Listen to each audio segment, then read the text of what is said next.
Hello everyone. I'm here to help you relax tonight. I know many of you use this video to fall asleep. So before you get cozy, don't forget to like the video and subscribe to the channel. Also, let me know where you're watching from and what time it is there. I'd love to hear from you. Story 1. At 2:13 a.m. on a freezing February night, the Emergency Dispatch Center in Cedar Hollow received a call that would later be replayed thousands of times by investigators, journalists, and eventually the entire country. The recording began with silence, then breathing, slow, uneven, and trembling. "Hello," the dispatcher asked calmly. 911, what's your emergency? For 7 seconds, there was no reply. Just faint static and the sound of wind scraping against glass. Then a whisper. "He's still here." The dispatcher straightened in her chair. "Ma'am, who is still there? Can you tell me your location?" Another pause. A shaky inhale. "Room 307, Cedar Hollow Inn." The dispatcher quickly typed the location. Cedar Hollow Inn was a small roadside motel just outside town limits. Cheap rooms, long-term tenants. The kind of place where people stayed when they had nowhere else to go. "Okay," the dispatcher said, her voice steady. "Are you in danger right now?" There was a muffled sound, like something scraping across carpet. "Yes," the woman whispered. "He said he'd wait until morning, but I think he changed his mind." The dispatcher felt a chill crawl across her arms. "What's your name?" she asked gently. But the line went dead. By 2:16 a.m., Cedar Hollow Police Officer Daniel Reyes was pulling into the motel parking lot, red and blue lights slicing through the darkness. Snow crunched under his tires as he parked directly in front of room 307. The motel looked exactly like he remembered. Flickering neon sign. Cracked asphalt. Rows of identical doors painted a dull brown that peeled like sunburned skin. The manager, a nervous man named Frank Lillard, stood outside the office in pajama pants and a thick coat, shivering despite the layers. "They called you already?"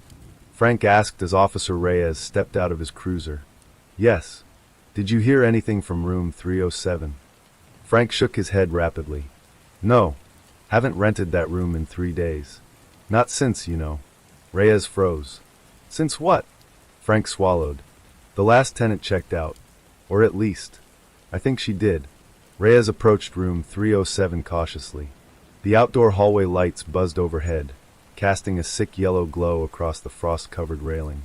He rested his hand on his holster and knocked firmly. "Cedar Hollow Police Department. Is anyone inside?" Silence.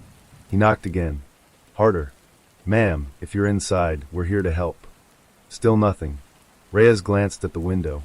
The curtains were drawn tightly shut, but faint light glowed behind them. He tried the doorknob. Unlocked. The door creaked open slowly, revealing a narrow motel room filled with stale air and the faint smell of mildew, and something else. Copper. Blood. The first thing Reyes noticed was the phone. It lay on the carpet near the bed, its screen cracked, still faintly glowing. The second thing he noticed was the suitcase. It sat neatly on the luggage rack, zipped shut as if someone had just arrived. And then he saw her.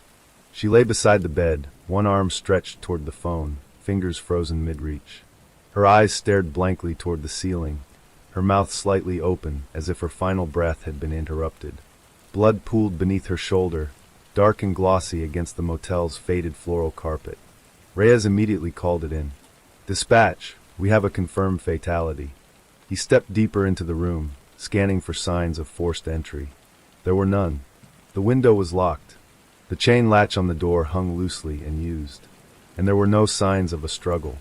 It looked almost peaceful, except for the single deep wound just below her collarbone. The victim was identified later that morning as Emily Carter, 28 years old, originally from Brookhaven, nearly 200 miles away. She had checked into Cedar Hollow in 4 days earlier alone. According to the motel registry, she paid cash for a week's stay. She never checked out. Detective Laura Hastings arrived at the scene just after sunrise. She had been with Cedar Hollow PD for 12 years and had seen more than her share of homicides. But something about this case immediately unsettled her.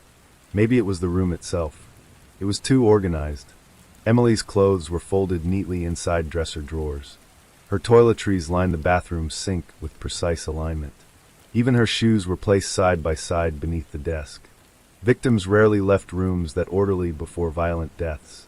Hastings crouched beside the body while forensic techs worked around her. "Time of death?" she asked.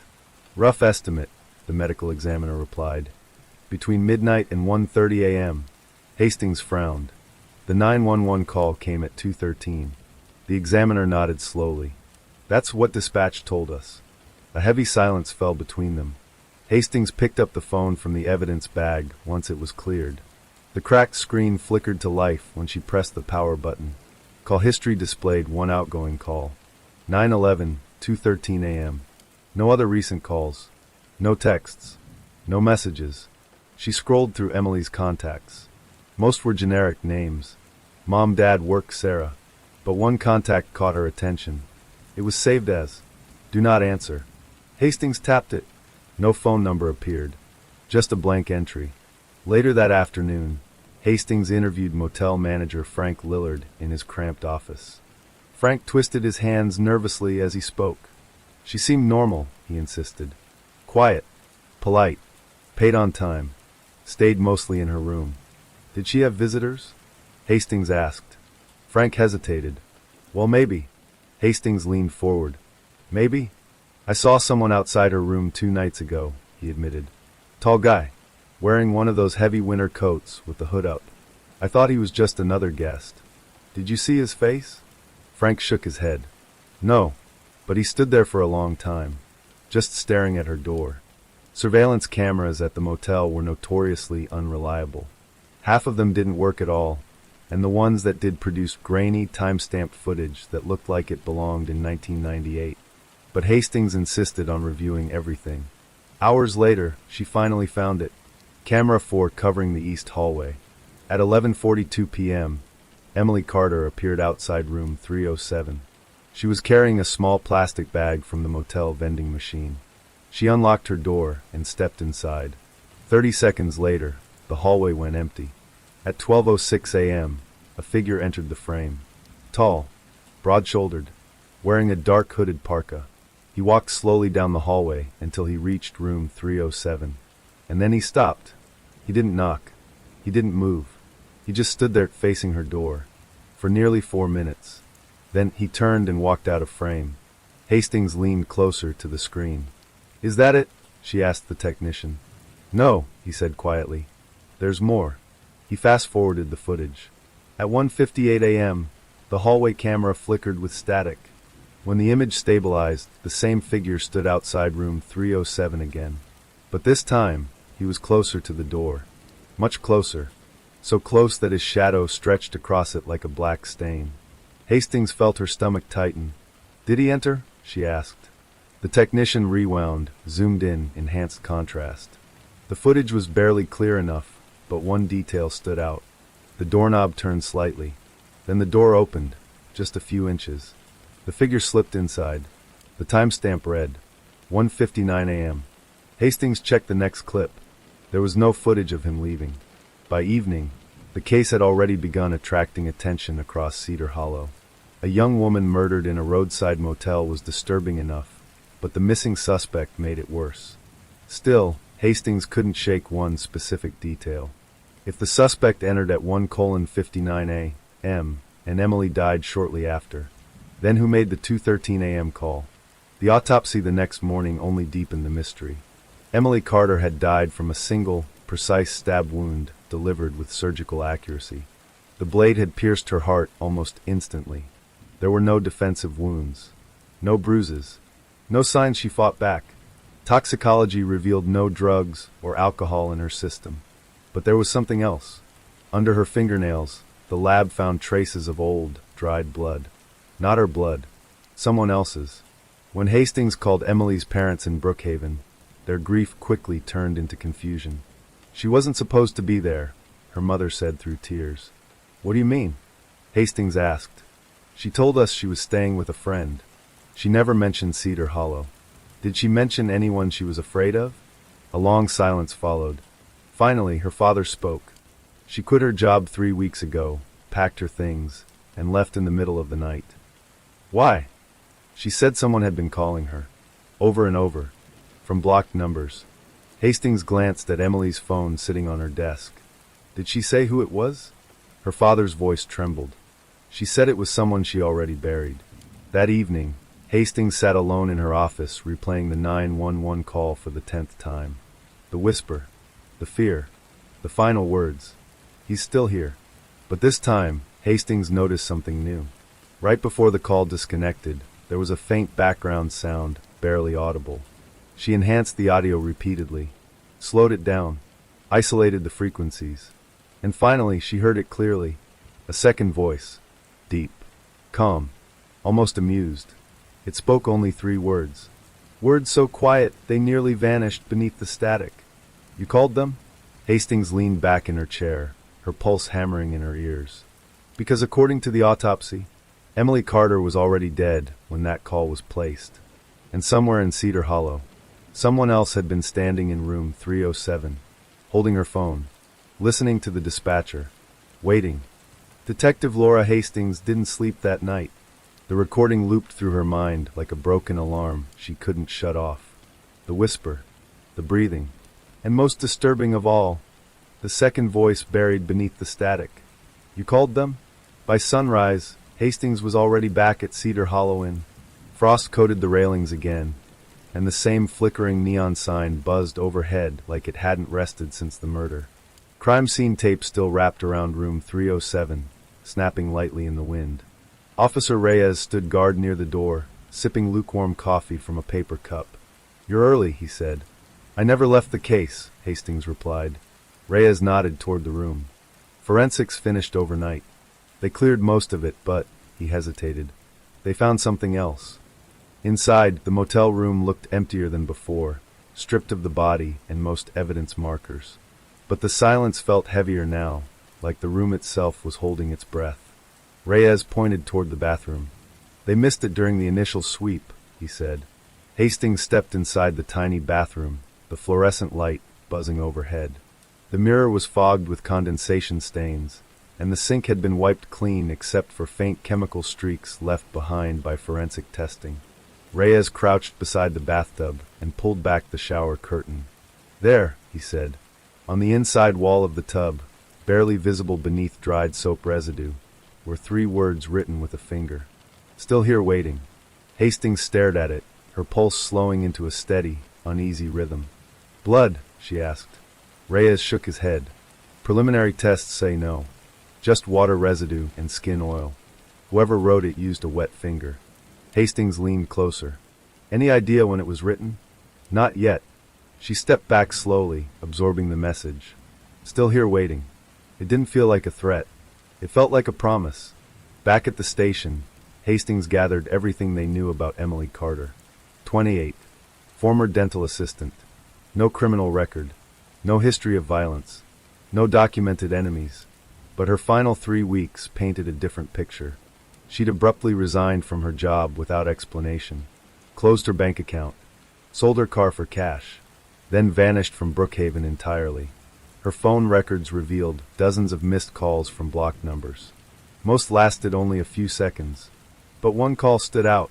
2 weeks before her death, she answered. The conversation lasted exactly 9 minutes and 23 seconds. Hastings requested the recording from the cellular provider. When it arrived, she listened alone. The call began with silence. Then Emily's voice, shaky but firm. I told you not to call again. A male voice responded. Smooth.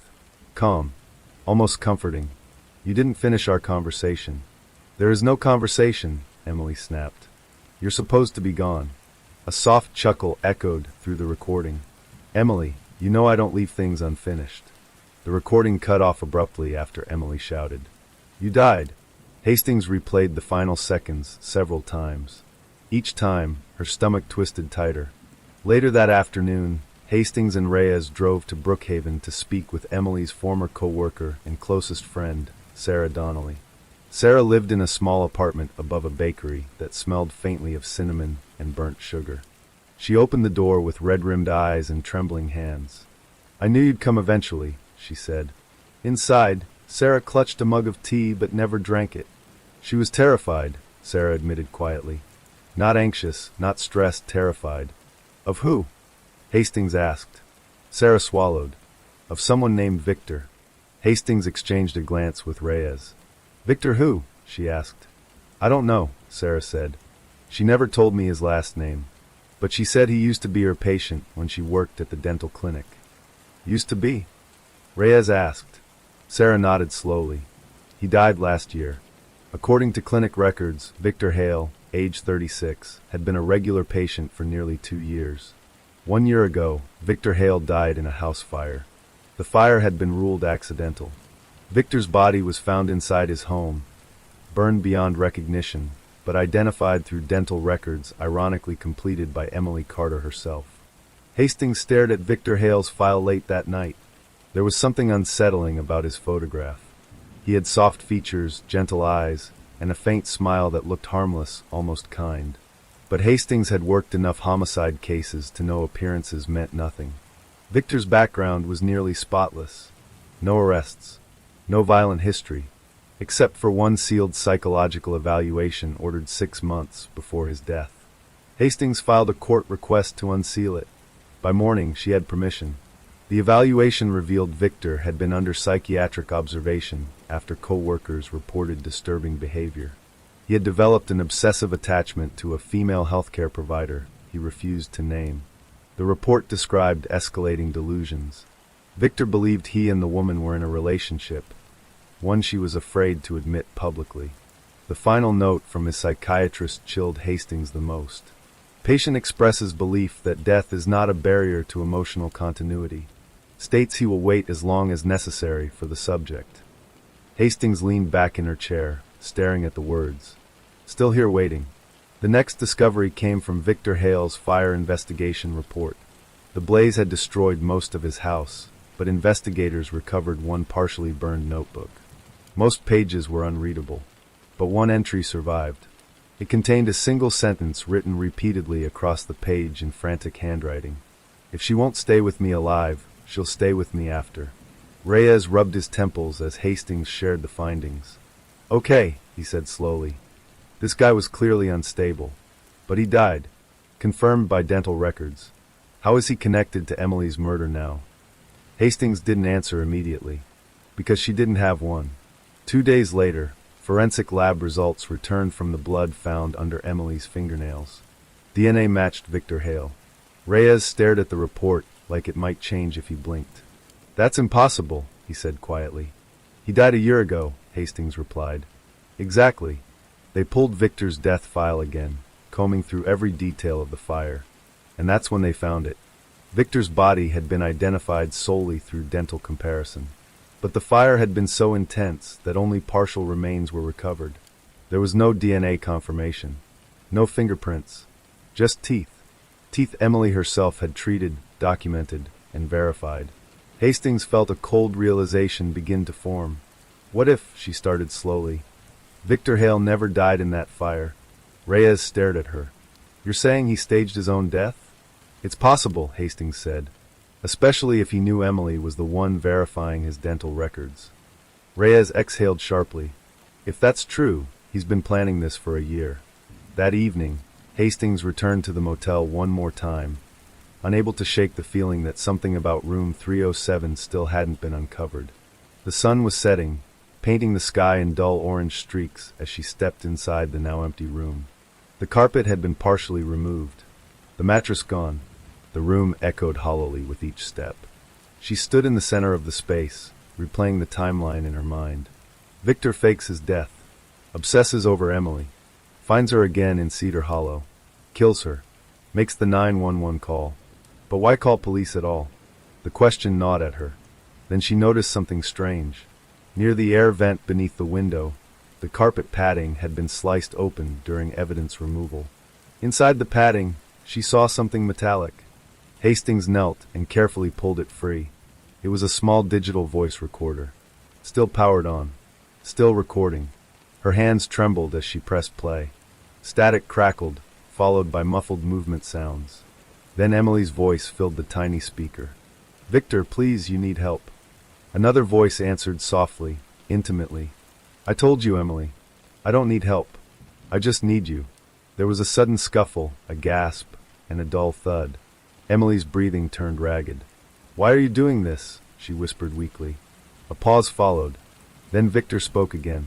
"Because you left me in that fire." Hastings felt her chest tighten. Emily's voice cracked. "You set that fire yourself. You said you were starting over." Another pause. Then Victor whispered the words that would haunt investigators for years. "I did start over." The recorder captured footsteps, the creak of the motel door, and then silence. But the recording didn't stop.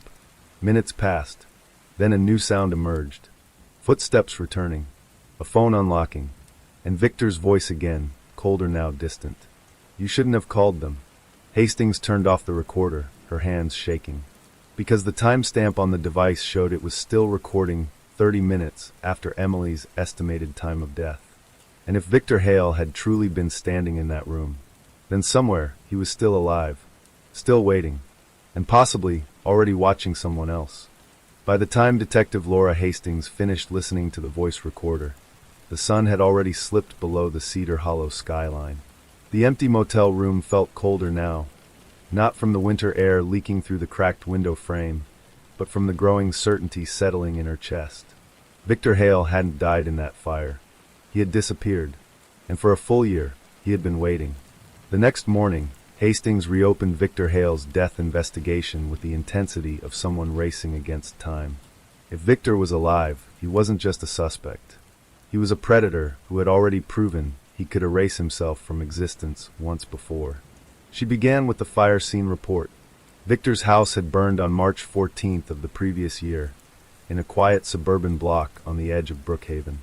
The fire started in the basement and spread rapidly through the ventilation system, swallowing the house in less than 20 minutes. Firefighters recovered what they believed was Victor's body near the basement stairwell. But Hastings noticed something new when she reviewed the photos. The body had been found lying face down, arms stretched toward the staircase, as if trying to escape. Yet there were no burn patterns on the floor beneath the remains suggesting movement. It looked staged. Hastings and Reyes drove to Brookhaven again that afternoon, this time heading straight for Victor's old neighborhood. The house still stood barely. It had been boarded up and fenced off, condemned after the fire. The charred siding curled like blackened paper, and the windows remained sealed with weathered plywood. A faded, unsafe structure, notice hung crookedly on the front door. Reyes stared at the ruin as they approached. "You really think he planned all this?" he asked. "I think he planned everything," Hastings replied. They obtained access through the fire department and stepped inside wearing protective masks. The smell of smoke still clung stubbornly to the interior, mixed with mold and rot. The living room was gutted. Furniture skeletons remained fused to the floor. The ceiling had collapsed in sections, leaving jagged holes where winter light spilled through. But Hastings wasn't interested in the main level. She headed straight for the basement stairs. The basement was where Victor's body had been discovered. Ash crunched beneath their boots as they descended carefully. The air grew colder with each step, and the darkness thickened until Reyes switched on his flashlight. The beam swept across scorched concrete walls and melted storage shelves.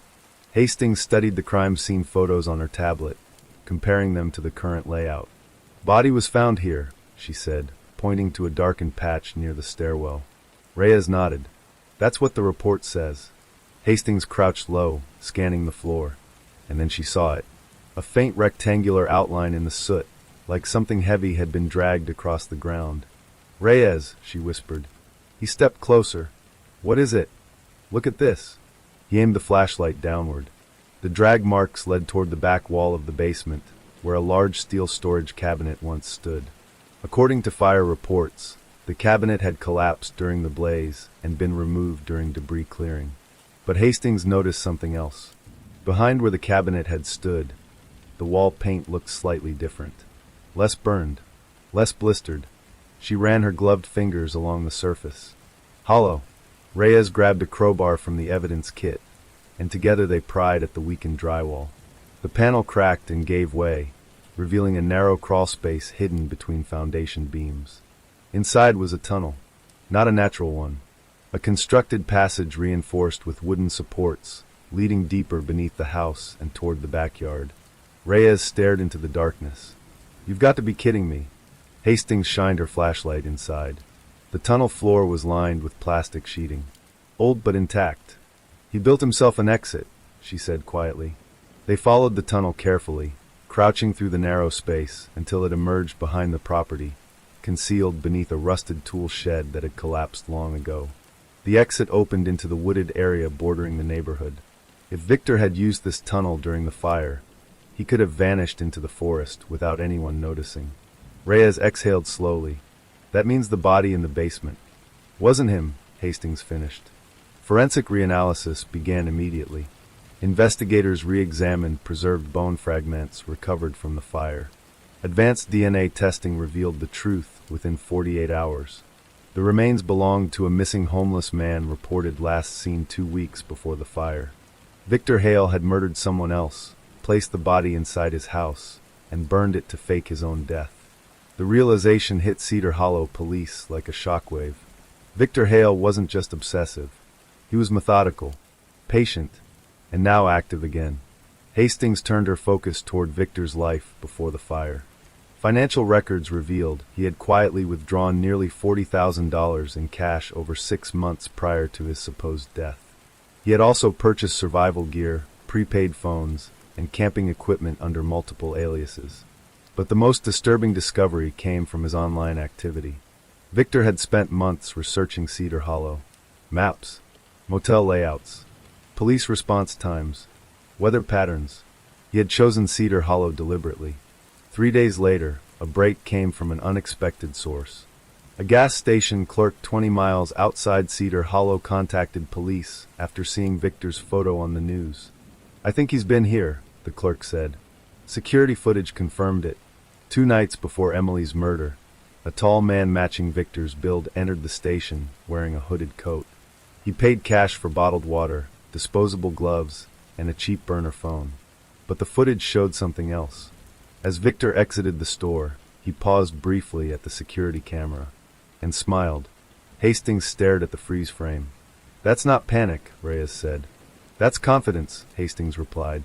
Phone triangulation from the burner device revealed it had been activated near Cedar Hollow for several days before the murder, and then again 2 nights after.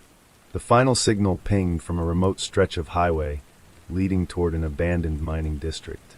Search teams deployed immediately. They combed the area for 48 hours, scanning abandoned buildings, caves, and forest clearings. Nothing. No Victor. No trace. It was as if he had stepped off the map entirely. Meanwhile, Hastings continued reviewing the voice recorder recovered from room 307. Forensic audio specialists enhanced background noise buried deep within the recording. And that's when they uncovered something chilling. During Victor's final moments in the room, faint radio chatter echoed beneath the conversation. Police scanner chatter. Victor had been listening to law enforcement frequencies while inside the motel, monitoring their movements, tracking their arrival times, staying 1 step ahead. Then another discovery surfaced. Under spectral audio analysis, technicians isolated faint humming beneath Victor's voice. At first, it sounded meaningless, but when slowed down and reversed, it formed a melody, a children's lullaby. Hastings froze when she heard it. She recognized the tune immediately. It was the same lullaby Emily's mother said she used to sing to her as a child. Hastings drove back to Brookhaven the next morning and played the audio for Emily's parents. Her mother collapsed into tears instantly. "That's it," she whispered. "That's her song. How would he know that?" Emily's father stared at the floor, pale and shaken. "Emily mentioned him once," he said quietly. She said Victor asked strange questions during appointments. Personal questions. About her family, her childhood, her favorite memories. Victor hadn't just been stalking Emily. He had been studying her, learning her life detail by detail, until he could mimic pieces of it. The investigation reached a turning point that night when Hastings received a call from motel manager Frank Lillard. His voice trembled through the phone. "Detective, you need to come here." "What happened?" I think someone's back." Hastings arrived at Cedar Hollow within minutes. Police cruisers surrounded the property, their lights painting the snow-covered parking lot in flashing red and blue. Frank stood outside room 307 again, pale and shaking. "We sealed this room," he said. "No one's supposed to be inside." Hastings approached the door slowly. The crime scene tape had been cut cleanly, as if sliced with a blade. She pushed the door open. The room was still empty, but the bathroom light was on. She stepped inside carefully, Reyes close behind. The shower curtain swayed gently, though no window was open. Hastings pulled it back. On the bathtub wall, the previous message had been wiped away, replaced with new words written in condensation across the mirror. "You missed me." Reyes cursed under his breath. Hastings stepped closer to the sink, scanning the surface. There, resting beside the faucet, was Emily Carter's phone. The same phone locked inside police evidence storage across town. Reyes' voice cracked. That's impossible. It's in the evidence locker." Hastings stared at the device, dread pooling in her stomach. The screen lit up suddenly. Incoming call. Unknown number. The phone began vibrating softly against the porcelain sink. Reyes reached for it cautiously. "Should I answer?" Hastings swallowed hard. "Yes." Reyes pressed the speaker button. For a moment, there was nothing. Then slow breathing filled the room, followed by a calm, familiar voice. "Detective Hastings." Her blood ran cold. "Victor," she said. A soft chuckle echoed through the phone. "You're getting closer," he whispered. "But you're still looking in the wrong places." Hastings clenched her jaw. "Where are you?" Silence lingered, thick and deliberate. Then Victor spoke again. "I told Emily I would wait forever." His voice softened, almost affectionate. "And now, I'm waiting for you." The line went dead, and in that moment, Hastings realized something terrifying. Victor Hale wasn't running from them anymore. He was leading them somewhere. The silence inside room 307 felt heavier after the call ended. Detective Laura Hastings stared at Emily Carter's phone lying on the sink, its screen slowly fading back to black. Every instinct told her this wasn't just a taunt. Victor Hale hadn't returned the phone by accident. He wanted it found. Reyes exhaled sharply, running a hand through his hair. "How did he even get this?" he asked. "That's the wrong question," Hastings replied quietly. Reyes looked at her. "What's the right one?" She turned toward him, her expression tense. "Why did he give it back?" Within the hour, the motel room was sealed again, and forensic teams were called in for a second sweep. Evidence technicians dusted every surface, scanned for footprints, and checked air vents, plumbing panels, and ceiling tiles for hidden entry points. Nothing. No fingerprints. No shoe impressions. No fibers. Victor had entered and exited room 307 without leaving a trace. Except for the phone.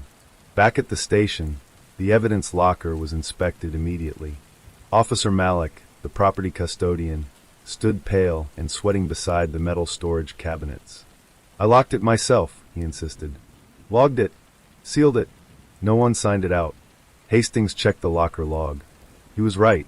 Emily's phone was still listed as secured evidence. Reyes unlocked the locker and opened it slowly. Inside sat an empty evidence bag, perfectly resealed.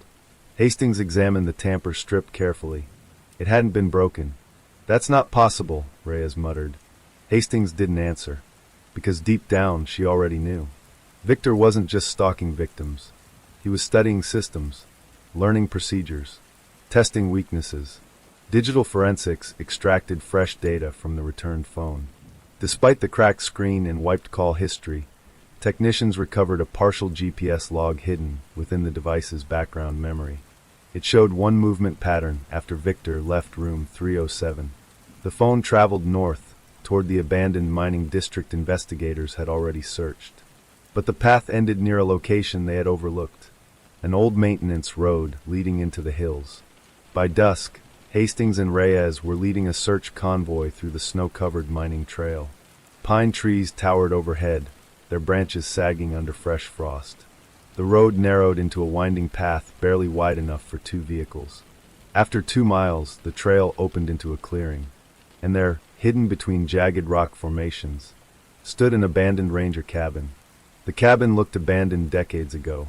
Wood siding had rotted into gray splinters, and the roof sagged dangerously under winter snow. Reyes stepped out of the cruiser, scanning the area. "You think he's here?" he asked. Hastings studied the structure carefully. "No," she said. Reyes frowned. "Then why are we here?" She pointed toward the cabin door. "It's open."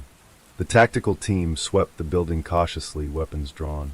Hastings followed behind them, heart pounding as they entered the narrow doorway. The interior smelled like dust and damp wood.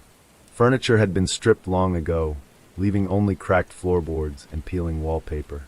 "Clear," one officer called. Another voice echoed from the back room. "You need to see this." Hastings stepped into what once served as a bedroom, and froze. The walls were covered in photographs. Hundreds of them. Emily Carter, captured from every angle imaginable. Walking to work. Sitting in a cafe. Loading groceries into her car. Standing outside her parents' house. Some photos dated back nearly 2 years. Victor had been watching her long before anyone realized. Reyes stepped closer, scanning the walls in disbelief. "This is beyond obsession," he said quietly. Hastings moved deeper into the room, noticing handwritten notes pinned beside several photos. Schedules, locations, habits, even weather conditions. Victor hadn't just studied Emily. He had mapped her life. Then Hastings saw something else. On the far wall, pinned between dozens of Emily's photographs, was a new set of images. These were recent, and they weren't of Emily. They were of Hastings herself. Entering the police station, walking to her car, standing outside her apartment building. Reyes cursed under his breath. "He's watching you now." Hastings forced herself to remain calm, though her pulse hammered violently. "He's escalating," she said. Reyes turned toward her. "Escalating?" "He's replacing Emily," she replied.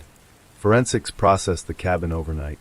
Investigators recovered food wrappers, clothing fibers, and one partially burned notebook hidden inside a floorboard compartment.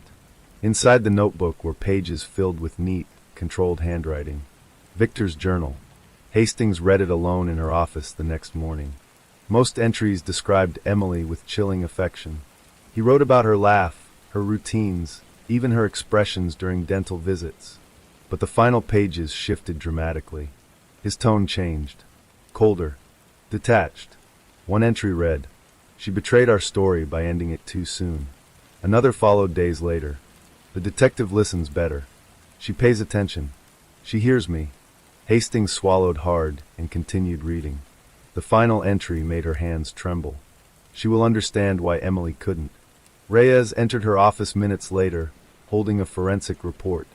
"We found fingerprints in the cabin," he said. Hastings looked up hopefully. "Victor?" Reyes shook his head slowly. "No. Yours." Hastings stared at him, stunned. "That's impossible. I've never been there before last night." Reyes placed the report on her desk. They were found on a glass jar hidden under the bed frame. The dust pattern suggests they were left days before we searched the cabin. Hastings felt a chill crawl through her spine. Victor hadn't just been watching her. He had been close enough to plant evidence using her prints. That evening, Hastings returned to her apartment cautiously. Patrol units monitored the building while she searched her living space inch by inch. Nothing seemed disturbed. No forced entry. No missing items. But when she opened her bedroom closet, she found a small cardboard box resting on the floor. Her blood ran cold. Inside the box were 3 items. A single photograph of Emily Carter smiling at the Cedar Hollow vending machine, a disposable camera, and a folded note. Hastings unfolded it slowly. The handwriting was unmistakable. Victor's. The message read, "Every story needs 2 voices." Reyes insisted on relocating Hastings to a safe house immediately, but she refused. "If I disappear," she said, "he wins control of the investigation." Reyes argued for nearly 10 minutes before finally agreeing, but he doubled patrol presence around her apartment building. That night, Hastings examined the disposable camera Victor left behind. The film was quickly developed at the forensic lab. 24 photos emerged, each one taken inside room 307. But they weren't from the night of the murder. They were older, days before Emily checked into the motel. Victor had been inside that room before Emily ever arrived. Preparing. Waiting. The final photograph in the roll showed something that made Hastings' stomach drop. It was a mirror shot inside room 307's bathroom. Victor stood behind the camera, partially reflected in the glass. His hood lowered slightly, revealing part of his face for the first time.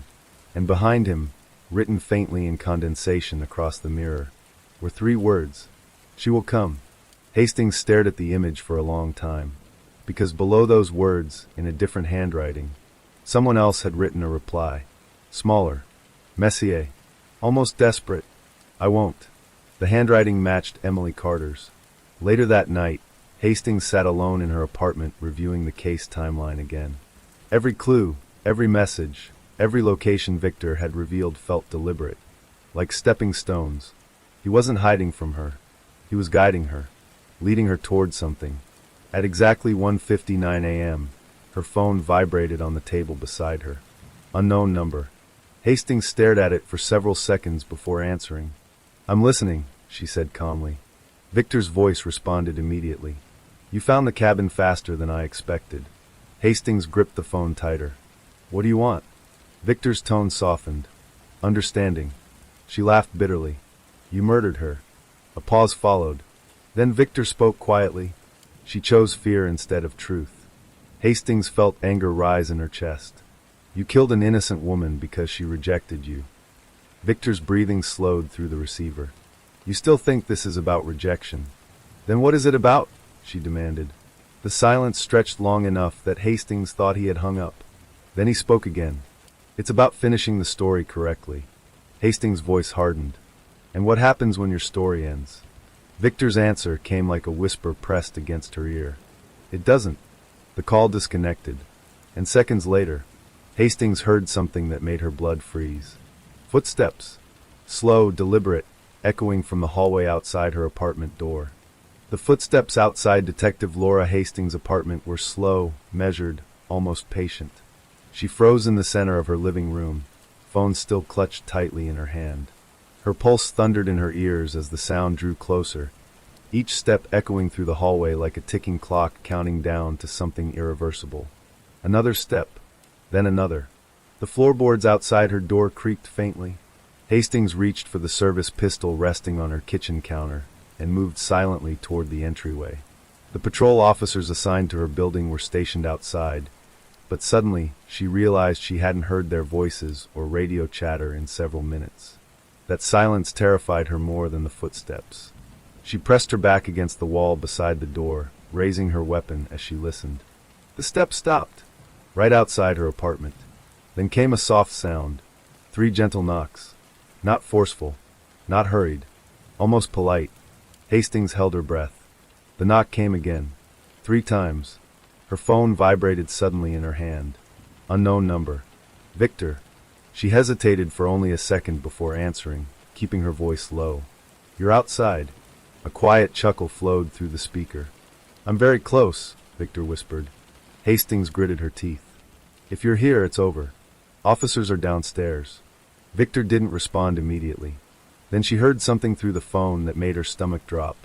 The same 3 soft knocks, echoing through the hallway, perfectly synchronized with the call. Hastings stepped closer to the door, her grip tightening on the gun. Why are you doing this? She demanded. Victor's voice softened again, almost soothing. You're the only one who's listening to me properly. You murdered Emily. Silence lingered. Then he spoke calmly. I freed her from a story she refused to finish. Hastings felt anger flare through her fear. You're sick. Another pause. No, Victor replied quietly. I'm patient. Suddenly, a loud crash echoed from the stairwell down the hallway, followed by shouting voices and the burst of police radios coming back to life. Unit 3 respond. Officer down. Suspect fleeing. Footsteps pounded past Hastings' apartment door. She swung it open instantly. 2 patrol officers sprinted toward the stairwell, weapons drawn. One officer lay slumped against the hallway wall near the elevator, unconscious but breathing. Reyes burst through the emergency exit seconds later. Did he come here? He shouted. Hastings lowered her gun slowly. He was here, she said. He wanted me to know it. Security footage from the building revealed Victor entering through a maintenance entrance 30 minutes earlier. He wore a janitor's uniform, pushing a cleaning cart filled with equipment. The patrol officer assigned to monitor the hallway had been lured away by a false fire alarm triggered 2 floors down. Victor had slipped past unnoticed. He reached Hastings' apartment door, stood there for nearly 2 minutes, and then walked away. Reyes watched the footage with growing frustration. He could have forced entry, Reyes said. He had time. He didn't want to, Hastings replied. Reyes looked at her. He wanted to prove he could reach me anytime. The following morning, the investigation escalated into a statewide manhunt. Victor Hale's face appeared across news broadcasts, highway billboards, and social media alerts. But Hastings' suspected public exposure wouldn't stop him. Victor wasn't hiding in fear. He was hiding with purpose. A breakthrough arrived that afternoon from forensic linguistics specialists analyzing Victor's journal entries and recorded calls. One analyst pointed out a recurring pattern in Victor's speech. He uses narrative structure, the analyst explained. He frames everything like a story with chapters, beginnings, endings. Hastings leaned forward. Does he ever mention a final chapter? The analyst nodded slowly. Yes. He refers to something called the closing scene. That phrase sent a chill through Hastings' chest. What is it? Reyes asked. The analyst hesitated.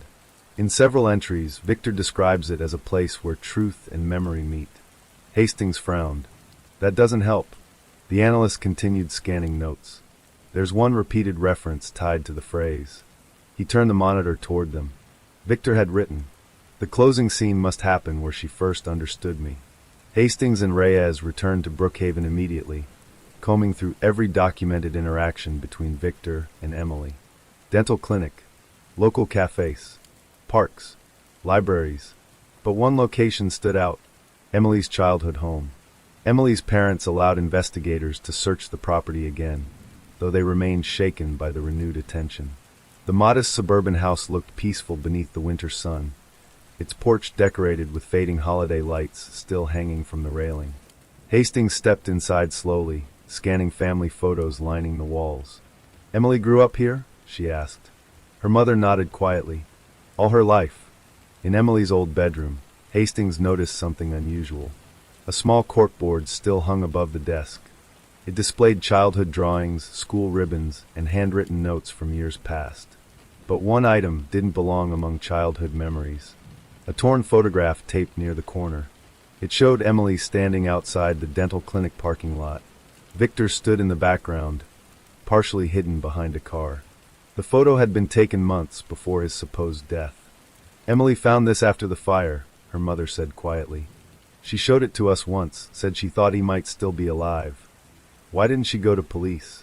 Reyes asked. Her father lowered his eyes. She was afraid no one would believe her. Hastings turned toward the bedroom window. Outside, the backyard stretched into a narrow wooded strip leading toward a dried creek bed. "Did Emily ever spend time back there?" Hastings asked. Her mother nodded. "She used to play near the creek when she was little. Victor asked her about it once during an appointment. She thought it was strange." Search teams combed the wooded area immediately. After 2 hours, a K-9 unit alerted near the creek bed. Buried beneath leaves and frozen dirt, officers uncovered a rusted metal box sealed with duct tape. Inside were dozens of cassette tapes, each labeled with dates, some going back nearly 3 years. The tapes contained recorded therapy sessions Victor secretly conducted with himself. Hastings listened to them late into the night. Victor spoke into the recorder like he was holding conversations with Emily. He analyzed her reactions during dental visits, described her expressions, even rehearsed imaginary responses to questions she never asked. But the final tape chilled Hastings the most. Victor's voice sounded calmer, almost peaceful. "She remembers the creek," he whispered into the recorder. "That's where she felt safe. That's where she will finally listen." Hastings closed the tape recorder slowly, dread settling heavily in her chest. Victor wasn't planning random attacks. He was recreating emotional landmarks from Emily's life. Places tied to memories. Places tied to trust. That night, Hastings sat alone reviewing the timeline once more when Reyes rushed into her office, breathless. "We just got another call," he said. "From Victor?" she asked. Reyes nodded. "Not exactly. It came through 911 again." Hastings stood instantly. "What did he say?" Reyes handed her a transcript. Hastings read it carefully. "Dispatcher, 911, what's your emergency?" "Caller." Female voice. "I think he's following me." "Dispatcher, where are you located?" "Caller, Cedar Hollow. Room 214. Hastings' heart skipped. Room 214 was directly across the courtyard from room 307. Reyes swallowed hard. The caller hung up before giving her name. Police units rushed to the motel immediately. Hastings and Reyes arrived minutes later. Room 214's door was slightly open. Inside, officers found a young woman sitting on the bed, shaking violently but unharmed. Her name was Natalie Briggs, 23 years old, traveling alone. "I saw him," Natalie whispered through tears as Hastings sat beside her. "Where?" Hastings asked gently. Natalie pointed toward the courtyard. "He was standing outside my window, just watching." Then he held up a phone and walked away. Hastings' stomach tightened. "Did you see his face?" Natalie nodded slowly. "Yes." Hastings leaned forward. "Can you describe him?" Natalie swallowed hard. "He looked calm, like he wasn't hiding." Officers searched the motel grounds again. No Victor. No trace. Except for one thing. Outside Natalie's window, lying in the snow, was a cassette tape labeled in black marker. For the detective. Hastings pressed play in her car moments later. Victor's voice filled the speakers, soft and steady. "You're almost ready to understand the ending," he whispered. Hastings gripped the steering wheel tightly. "There is no ending," she muttered under her breath. Victor continued. "There's only one place left to finish this properly." A long pause followed. Then Victor spoke the words that made her blood run cold. "Meet me where she first felt safe." The tape clicked off, and Hastings knew exactly where he meant. The frozen creek behind Emily Carter's childhood home. The frozen creek behind Emily Carter's childhood home stretched like a scar through the quiet woods of Brookhaven. Snow blanketed the ground in thick layers, muffling every sound, every movement, every secret hidden beneath it. Detective Laura Hastings stood at the tree line, staring at the narrow valley below. Patrol lights flickered behind her, casting long shadows between the branches as officers established a perimeter around the wooded area. Reyes approached quietly, pulling his jacket tighter against the cold. "You're sure this is where he meant?" he asked. Hastings nodded. "It matches his pattern," she said. "He chooses places tied to Emily's memories, emotional anchors, locations she trusted." Reyes scanned the frozen creek bed below. "You think he's already here?" Hastings didn't answer right away, because deep down she already knew he was. Search teams spread through the woods carefully, flashlights cutting thin beams through the falling snow. The creek itself was frozen solid, its surface cracked in jagged lines beneath the weight of winter. Emily's father had told investigators she used to skate here as a child. It was where she felt peaceful, where she escaped when life overwhelmed her. Victor knew that, which meant Victor had studied every piece of her life with terrifying precision. Hastings descended the slope toward the creek cautiously, her boots crunching against frozen leaves. The air felt unnaturally still, the kind of silence that pressed against the ears until it became almost deafening. Then she saw it. Near the center of the frozen creek, someone had cleared a circle in the snow. Inside the circle stood a wooden chair, facing the tree line, facing her. Reyes cursed under his breath as he stepped beside her. "He's staging something," he said. Hastings moved closer slowly, scanning the area for movement, for shadows, for anything that didn't belong. The chair looked old, weathered, like it had been dragged from some abandoned storage building. Snow had gathered along its legs, suggesting it had been placed there recently. Taped to the backrest was another cassette recorder. Hastings approached carefully and pressed play. Victor's voice crackled through the small speaker. "You found the right place," he said softly. Hastings glanced around the tree line.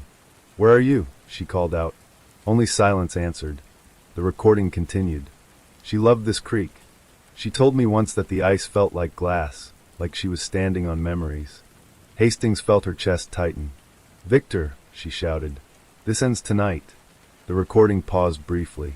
Then his voice returned, quieter, almost sorrowful. "It doesn't end, it transforms." Suddenly, one of the search officers called out from the east side of the creek. "Detective! Over here!" Hastings and Reyes rushed toward the voice, navigating through snow-covered brush until they reached a cluster of fallen trees near the creek bank. There, partially hidden beneath branches, was a shallow grave. Forensic teams worked quickly, brushing away snow and frozen soil with careful precision. Hastings stood nearby, dread building inside her chest with every passing minute. When they finally uncovered the contents, the forest seemed to fall completely silent. Inside the grave lay Emily Carter's coat, the same coat she had been wearing the night she died. Folded carefully, placed like an offering. Reyes swallowed hard. Why would he bury her coat here? He asked. Hastings stared at the fabric, her mind racing. Because he associates objects with memory, she said quietly. He's recreating moments tied to her life. Reyes looked uneasy. Then what moment is this? Hastings didn't answer, because she wasn't sure she wanted to know. Later that night, forensic analysis revealed something hidden in the coat's lining. A second disposable phone, still powered on. Hastings sat inside the mobile command unit as technicians extracted data from the device. The phone contained only one saved video file, time-stamped 1 hour earlier. Hastings hesitated before pressing play. The video opened in darkness, then slowly adjusted to reveal Victor's face for the first time. He stood in front of the frozen creek, snow falling gently around him. His expression was calm, almost peaceful, as if he were recording a personal journal entry. Emily always said memories are louder in quiet places, he said softly. Hastings felt her throat tighten. Victor's eyes shifted slightly toward the camera. I wanted her to hear me clearly here, he continued. But she wouldn't listen. He paused, his expression darkening. So now you will. The camera turned slowly, revealing the creek clearing, the chair, and then something behind it. A second chair, facing the first. Hastings leaned closer to the screen, her pulse quickening. Victor stepped back into frame. Stories need 2 voices, he whispered. You already know that. The video ended abruptly. Reyes exhaled sharply. He's setting up a meeting, he said. Hastings nodded slowly. He wants me to sit in that chair. Reyes shook his head. That's not happening. Hastings stared at the paused video frame, Victor's calm eyes frozen on the screen. He's escalating, she said. And when he escalates, he becomes unpredictable. Search teams remained in the woods until sunrise, but Victor was gone again, leaving only staged memories behind. But Hastings knew something had changed. Victor wasn't just leaving clues anymore. He was building a final scene. That afternoon, forensic linguists re-examined Victor's journal entries again, focusing on the phrase, the closing scene. One analyst discovered a hidden pattern in Victor's writing timestamps. When mapped against Emily's life events, the entries aligned with significant emotional moments from her past. Birthdays, family vacations, childhood milestones, and one final entry, marked only with coordinates. Hastings entered the coordinates into the mapping system. The location appeared instantly. Cedar Hollow Cemetery. Reyes stared at the screen. That's where Emily's buried, he said quietly. Hastings nodded slowly. And where Victor plans to end his story. By evening, surveillance units quietly surrounded the cemetery without public alert. Snow fell steadily as officers positioned themselves between headstones and tree lines, waiting for movement, waiting for Victor to appear. Hastings stood near Emily Carter's grave, staring at the polished granite marker illuminated by floodlights. Flowers left by her family had frozen beneath thin layers of frost. Reyes stepped beside her. You don't have to be here, he said. Hastings shook her head. Yes, I do. Hours passed. Nothing moved. The cemetery remained silent beneath the snowfall. Then, at exactly 11:47 p.m., Hastings' radio crackled softly. Movement detected, north entrance. She turned toward the distant gate. A figure stepped through the falling snow. Tall, calm, unhurried. Victor Hale. He walked between the headstones slowly, his hands visible, his expression serene as he approached Emily's grave. Officers tightened their positions, weapons trained from hidden vantage points, waiting for Hastings' signal. Victor stopped several feet from her. Their eyes met for the first time. Up close, he looked exactly like the photograph. Gentle, ordinary, terrifyingly composed. You came, Victor said softly. Hastings didn't move. You murdered her, she replied. Victor tilted his head slightly. She's still part of the story. Hastings' voice hardened. This ends tonight. Victor smiled faintly. You still think you're writing the ending. Snow drifted between them as silence stretched across the cemetery. Then Victor slowly reached into his coat pocket. Officers shifted, fingers tightening on triggers.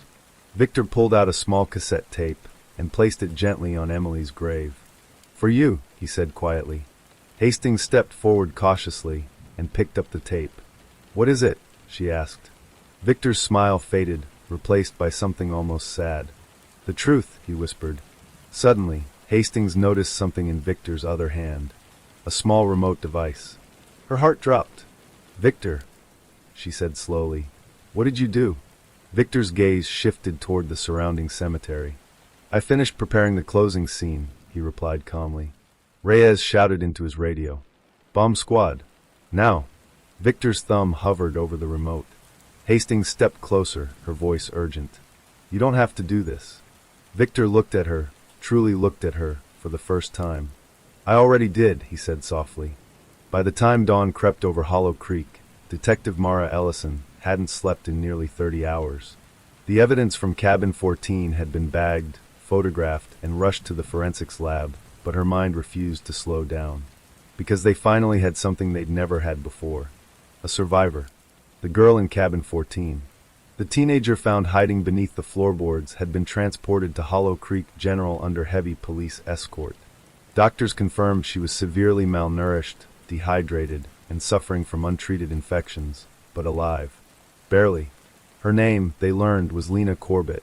The name hit Mara like a brick. Lena Corbett had vanished 6 years earlier, while camping with her family at a state park 200 miles south of Hollow Creek. At the time, her disappearance had sparked a statewide search effort.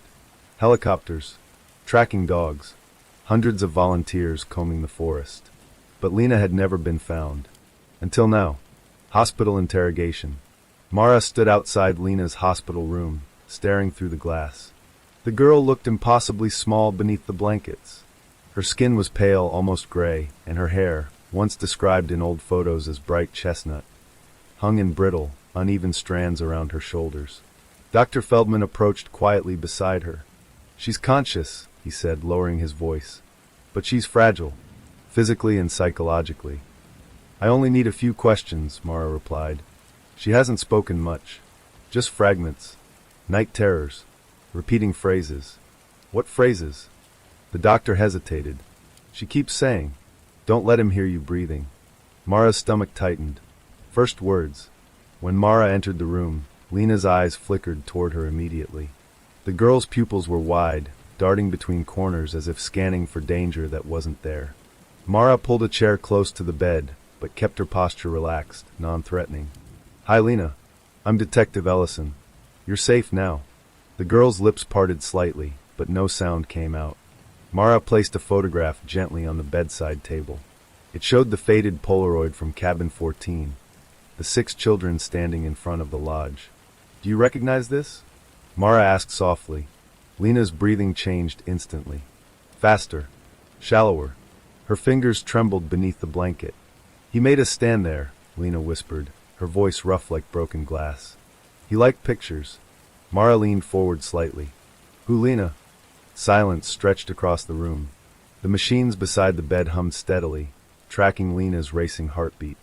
Finally, Lena's eyes filled with tears. "He called himself the caretaker. Rules of the caretaker." Over the next hour, Lena spoke in broken fragments, forcing Mara to piece together the nightmare story like assembling shattered glass. The caretaker wasn't just a kidnapper. He was obsessed with control. "He said we were broken," Lena whispered.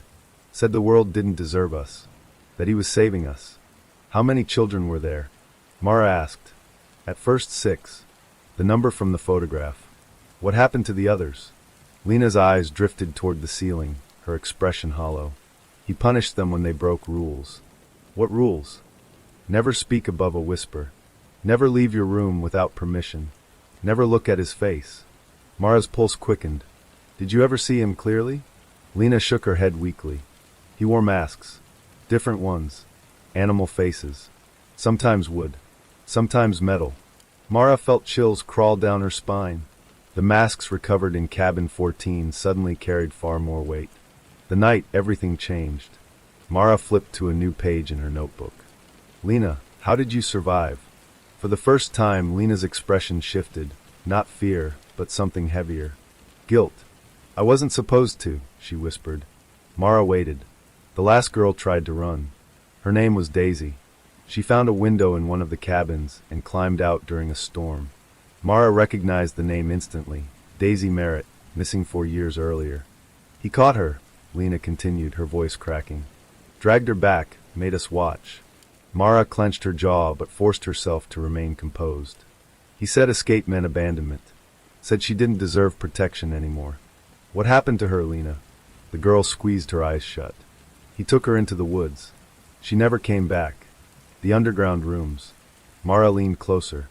Lena, we found the crawl space beneath cabin 14. Were there others? Lena's eyes snapped open, panic flooding her face. You went down there? Yes. You shouldn't go deeper, she whispered urgently. He has tunnels. Mara's pulse spiked. What tunnels? They connect the cabins, Lena said. And the main lodge. And the forest. How big are they? I don't know, Lena whispered. He built them over years. Made us help sometimes, moving dirt, carrying wood nails. Mara felt the case explode open inside her mind. The caretaker hadn't just used the cabins. He had built an entire underground network beneath Whispering Pines. The whispers. Lena, Mara said carefully. Why did he call it Whispering Pines?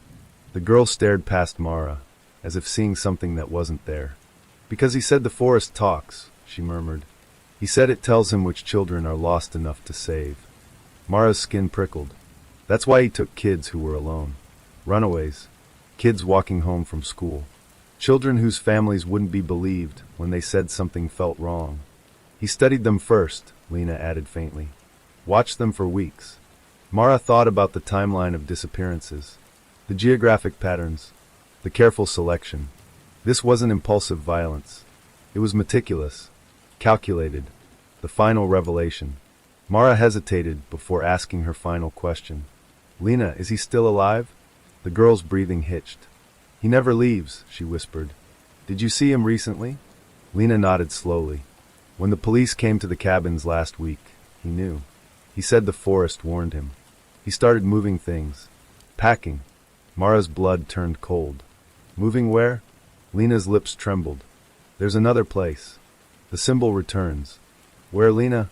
Mara pressed gently. The girl swallowed hard. He carved the symbol everywhere. Trees. Walls. Underground doors. Mara pulled out the sketch they had recovered earlier, the circle with 3 downward lines. Lena gasped the moment she saw it. That means transition, she whispered. Transition to what? It means he's moving the children to a new sanctuary. Mara felt dread sink into her chest. How many children are there now? She asked quietly. Lena stared at her, tears spilling down her cheeks. I don't know, she whispered. I stopped counting after 10. The escape. How did you escape, Lena? The girl hesitated, as if deciding whether to betray something sacred or dangerous. He trusted me, she finally said. Said I followed rules better than the others. Mara's heart pounded. He left me locked in the crawl space while he moved supplies. I found a loose board and climbed out when the police were searching. Mara leaned forward. Lena, did he see you escape? Silence filled the room. Then Lena shook her head slowly. No, she whispered. But he'll know soon. A warning. Mara stood to leave, knowing Lena needed rest, but the girl grabbed her wrist weakly. Detective. Yes. He doesn't think he's hurting children, Lena said, her voice barely audible. He thinks he's rescuing them from families that don't deserve them. Mara felt ice settle in her veins. That makes him more dangerous than someone who knows they're evil, Lena added. Mara nodded grimly. You're right. Lena's fingers tightened around Mara's sleeve one last time. He watches the parents first, she whispered. Listens to arguments. Follows them. He decides who deserves to lose their children. Mara's breath caught. Lena, did he ever say how he finds them? The girl's expression darkened with remembered terror. He works where families trust him. The name in the files. An hour later, Mara sat in the police archives room, flipping through personnel records connected to Whispering Pines. Maintenance workers, contractors, seasonal staff. She scanned hundreds of names until one stopped her cold. Elliot Grange, former structural engineer hired to renovate Whispering Pines Lodge 17 years earlier. Terminated abruptly after a dispute with management. No forwarding address. Mara flipped to the next page. Attached was a photograph. A smiling man in his early 40s. Neatly trimmed beard. Calm, approachable expression. and carved faintly into the wooden beam behind him during the renovation photo. The same symbol. Circle.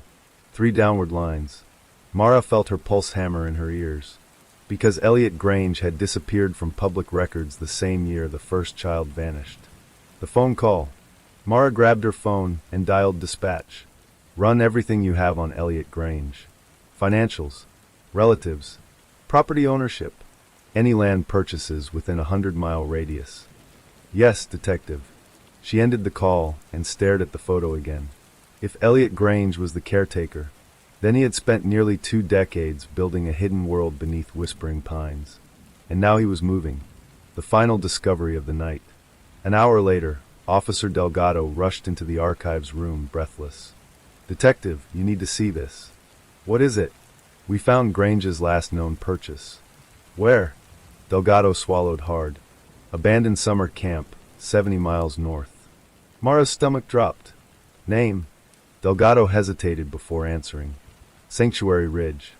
The name alone sounded like a promise. Sanctuary Ridge. To anyone outside the investigation, it might have sounded like a peaceful retreat.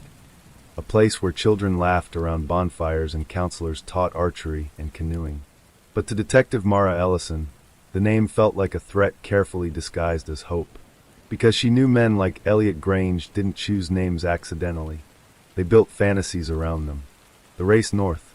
By sunrise, Hollow Creek Police had mobilized a full tactical response. State troopers, K-9 units, and federal agents lined up in a convoy stretching nearly a mile down the empty highway leading north. Mara sat in the passenger seat of the lead SUV beside Officer Delgado, staring at the thick forest rolling past the window. The trees seemed darker here, the pine branches crowding closer to the road as if closing ranks against intruders. How long has Sanctuary Ridge been abandoned? She asked. Delgado kept his eyes on the road. Officially, 12 years. And unofficially? He glanced at her grimly.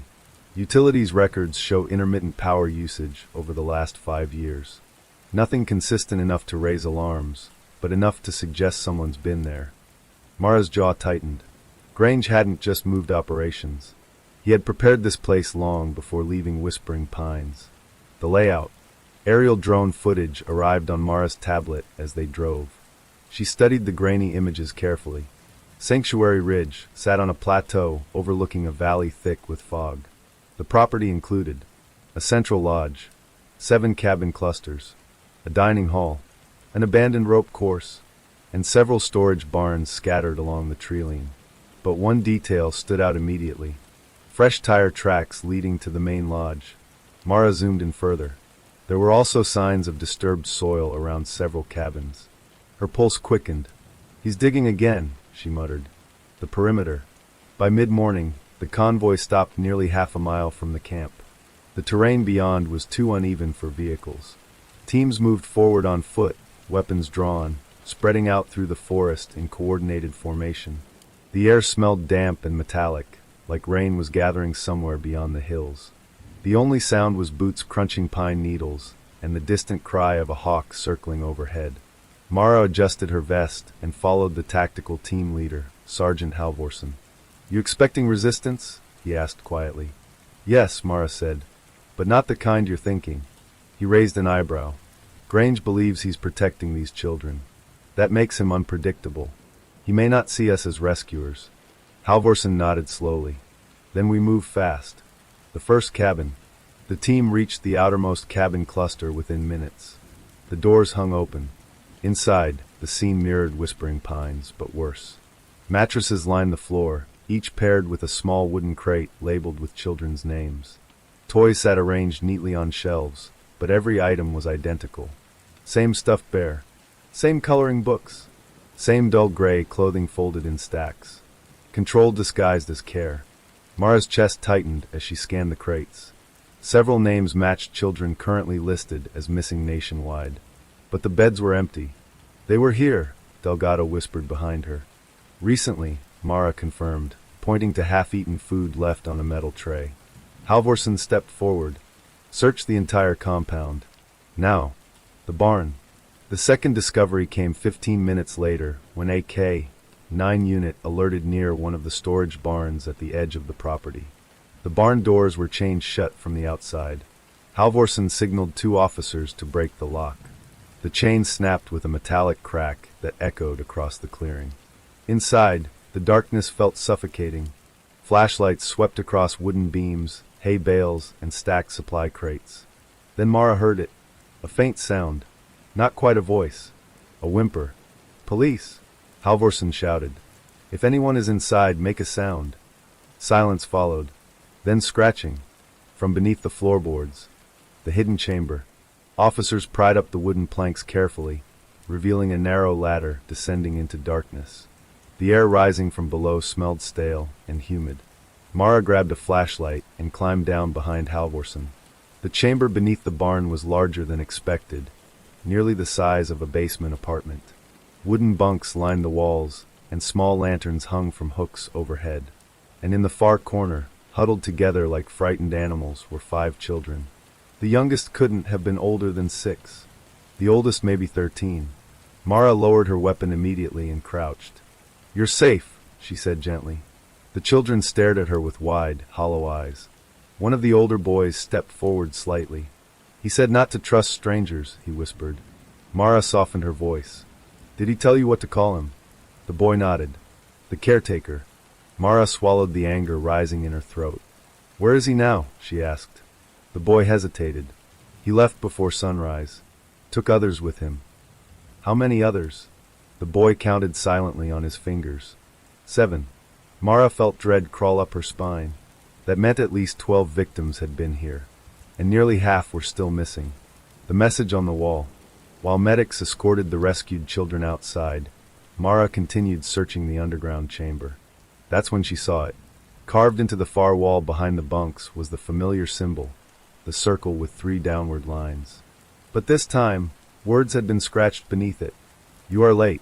Mara's stomach dropped, because below that, carved much deeper into the wood, were 3 additional words. "I warned you." Grange's journal. Delgado discovered it inside the main lodge an hour later. A leather-bound notebook hidden beneath loose floorboards in Grange's former office. The pages were filled with tight, obsessive handwriting documenting his beliefs. Mara flipped through them quickly. Families are fragile structures. Some children are born into collapse. I do not steal them. I rescue them before they fall. Her hands trembled slightly as she turned another page. Law enforcement sees only absence. I see potential. The forest speaks through behavior, through neglect, through fear in their eyes.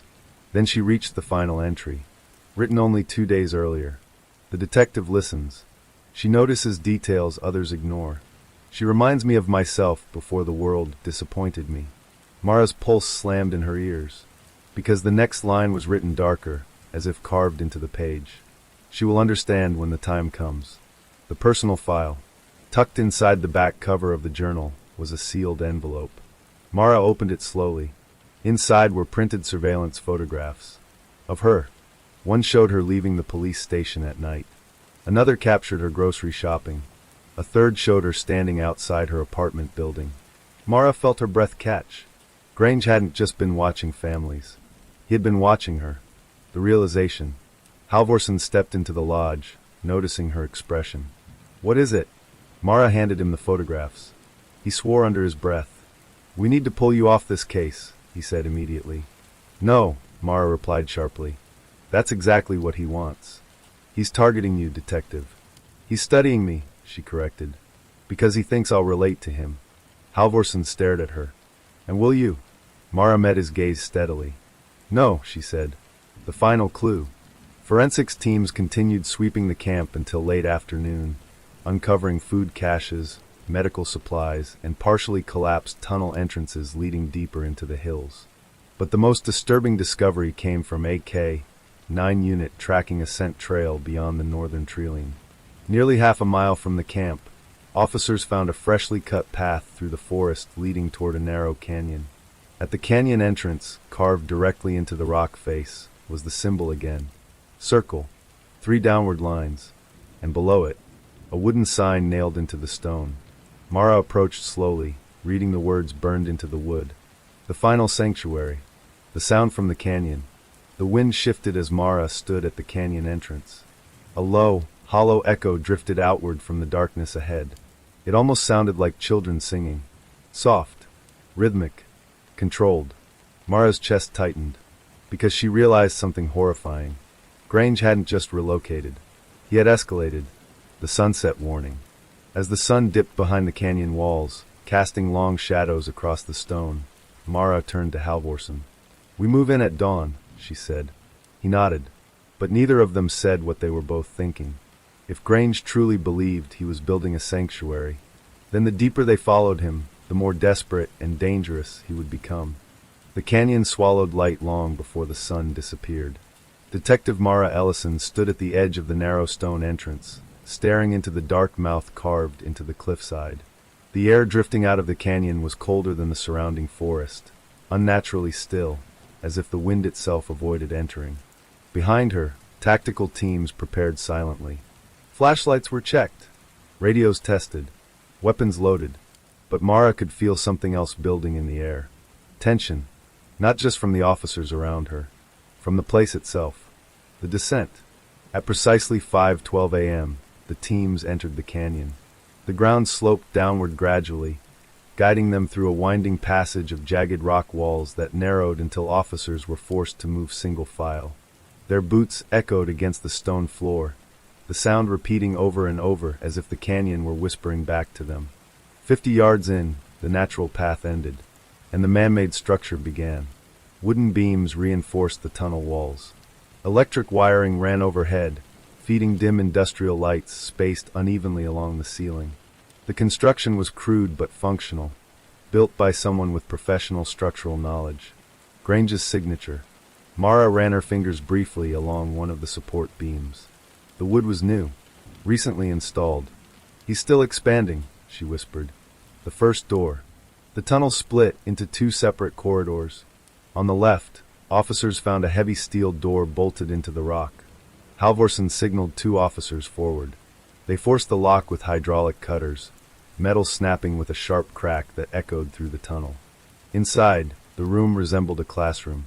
Small desks arranged in perfect rows. Chalkboards covered with neatly written rules. The caretaker protects you.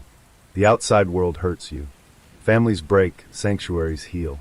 Mara's stomach twisted. At the front of the room sat a wooden chair facing the desks. Beside it, a rack of carved animal masks hung neatly from hooks. Wolf, owl, fox, deer, each mask polished smooth from repeated use. Psychological conditioning, Mara muttered. He wasn't just hiding them, he was reshaping them. The singing. They heard it deeper in the tunnels. Soft voices drifting through the rock corridors. Children's voices, singing in slow, rehearsed harmony. The melody was unsettling, not childish or playful, but structured, almost ritualistic. Each note landed precisely, as if practiced countless times under strict instruction. The team followed the sound cautiously, moving through another corridor reinforced with fresh timber. The singing grew louder, clearer, until they reached a massive chamber carved directly into the canyon's heart. The sanctuary hall. Mara stepped into the chamber and froze. The space resembled a cathedral built from stone and wood. Lanterns hung from overhead beams, casting flickering golden light across the walls. Rows of benches faced a raised wooden platform at the far end of the hall, and seated in those rows were 7 children. The missing children. They sang softly, their hands folded in their laps, eyes fixed forward toward the platform. Toward him, the caretaker revealed. Elliot Grange stood at the center of the platform. For the first time, he wasn't wearing a mask. He looked older than his renovation photograph, his beard streaked with gray, his eyes sunken but calm. He wore simple work clothes, sleeves rolled neatly to his elbows, as if preparing for a routine day of labor rather than a confrontation with armed officers. He raised one hand slowly. The children stopped singing instantly. Silence fell across the chamber. "Detective Ellison," Grange said calmly, "you've come exactly when I expected." Halvorsen stepped forward, weapon raised. "Elliot Grange, step away from the children and get on the ground." Grange ignored him completely, his attention fixed solely on Mara. "I hoped you would lead them here," he said softly. Mara stepped forward cautiously. "Why me?" she asked. Grange smiled faintly. "Because you understand broken homes. The personal connection. Mara felt her chest tighten. "You've been reading my file," she said. "I've been studying patterns," Grange corrected. "Your father arrested for domestic violence when you were 13. Your mother hospitalized twice. You left home before finishing high school." Mara's hands clenched at her sides, but she didn't respond. "You survived chaos," Grange continued. "You built structure from trauma. You became exactly what I hoped these children could become." "You kidnapped them," Mara said sharply. "I rescued them," he replied calmly. "The ritual." Grange gestured toward the children. "Today is transition day," he explained. "They are ready to leave fear behind." Mara glanced toward the children. Their expressions were eerily blank, their posture rigid with conditioned obedience. "What does transition mean?" she asked. Grange stepped down from the platform slowly. "It means permanent separation from the outside world," he said. "New identities, new lives, a sanctuary beyond reach." Mara's pulse pounded. "You mean you plan to disappear with them?" "I plan to give them stability," he corrected. "The children speak." One of the older girls suddenly stood from her bench. She couldn't have been more than 14. "He says families are storms," she said quietly. "He says storms destroy homes." Mara turned toward her gently. "What's your name?" "Caroline," the girl whispered. "Caroline, do you want to go home?" The girl hesitated. Her eyes flicked toward Grange instinctively. Grange nodded reassuringly. "You're safe to speak," he told her. Caroline swallowed hard. "I don't remember my home," she admitted. The words hit Mara like a physical blow. The hidden explosives. Halvorson's voice crackled quietly through Mara's earpiece. Detective Bomb Squad just detected wiring running beneath the floor. Mara's blood froze. "Confirm location," she whispered. "Entire chamber," Halvorson replied. "Looks like remote detonation." Mara turned back to Grange slowly. "You wired this place to explode," she said. Grange nodded calmly. "If Sanctuary is threatened, it must not be corrupted by the outside world," he said. "You'd kill them. I would free them from chaos." The psychological standoff. Mara stepped closer, lowering her weapon slightly. "You don't want them dead," she said quietly. "You want them perfect." Grange studied her carefully. "You always see deeper than other investigators," he said. "You built this because you couldn't save your own family," Mara continued. For the first time, his expression cracked. "You know nothing about my family," he said coldly. "Your daughter died in a custody battle," Mara said, recalling details from Delgado's overnight research. "Your wife took her across state lines. The courts sided with her. And weeks later, your daughter died in a car crash." Silence swallowed the chamber. Grange's hands trembled slightly. "The system failed her," he whispered. "And you've been trying to rebuild her ever since," Mara said. "The final choice." Grange slowly reached into his pocket. Halvorson raised his weapon instantly. "Don't move," he shouted. Grange pulled out a small remote device. Mara's heart slammed against her ribs. "If I press this," Grange said calmly, "the sanctuary remains pure." The children stared at him silently, their faces empty of fear or understanding.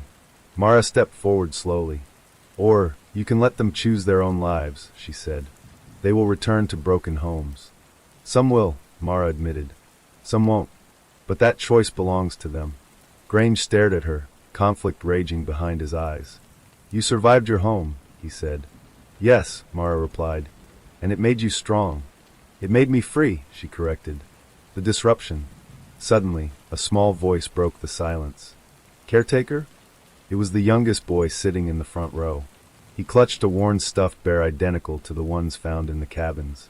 Grange looked down at him gently. "Yes, Thomas?" "Are we bad children?" the boy asked quietly. Grange froze. "No," he said immediately. "Then why do we have to hide?" Thomas whispered. The question shattered something inside the chamber. Grange's grip on the remote faltered. The collapse. Tears filled Grange's eyes as he stared at the children, his carefully constructed sanctuary unraveling under a single innocent question. Mara stepped closer. "You don't need to destroy them to protect them," she said softly. Grange looked at the remote in his hand, then back at the children. Slowly, painfully, he dropped it. Halvorson lunged forward, securing the device while officers rushed the platform. Grange didn't resist as they forced him to his knees and cuffed his wrists. The final words. As officers escorted the children toward the tunnel exit, Grange turned toward Mara one last time. "The world will hurt them," he said quietly. Mara met his gaze. "Maybe," she said, "but it will also give them a chance to heal." Grange nodded slowly, as if acknowledging a truth he never allowed himself to accept. The rising sun. Hours later, the children emerged from the canyon into daylight for the first time in months, some for years. Several shielded their eyes from the sun, and used to its brightness. Mara watched as medics wrapped them in blankets and guided them toward waiting ambulances. The singing from the tunnels had stopped.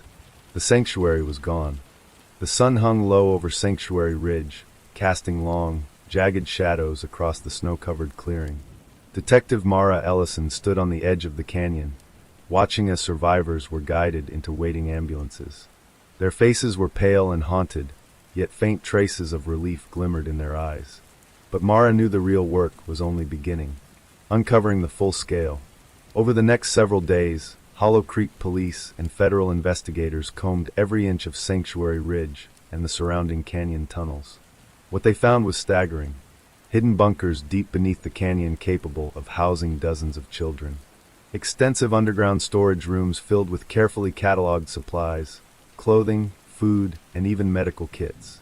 Surveillance equipment wired throughout the property, including cameras trained on the tunnel entrances and the surrounding forest. Detailed journals chronicling every child taken from Whispering Pines and nearby towns, with notes on their psychological responses, physical development, and family histories.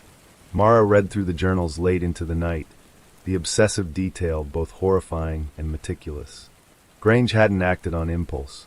He had planned decades of abductions, creating a network of underground sanctuaries designed to isolate children from the outside world entirely. It was worse than Mara had imagined, a man who had made kidnapping a methodical, almost bureaucratic practice. The survivors' stories. As the rescued children recovered, many began revealing their stories, and Mara listened, notebook in hand. Lena Corbett, the girl who had survived Whispering Pines, finally began to speak in full sentences, describing the moments of fear, the punishments, and the rare acts of kindness Grange had occasionally allowed. Caroline, the 14-year-old Mara had met in the sanctuary hall, revealed a secret she had kept hidden for years. He sometimes let us send letters to other children, she whispered. But only letters we couldn't send outside, just messages for other rooms.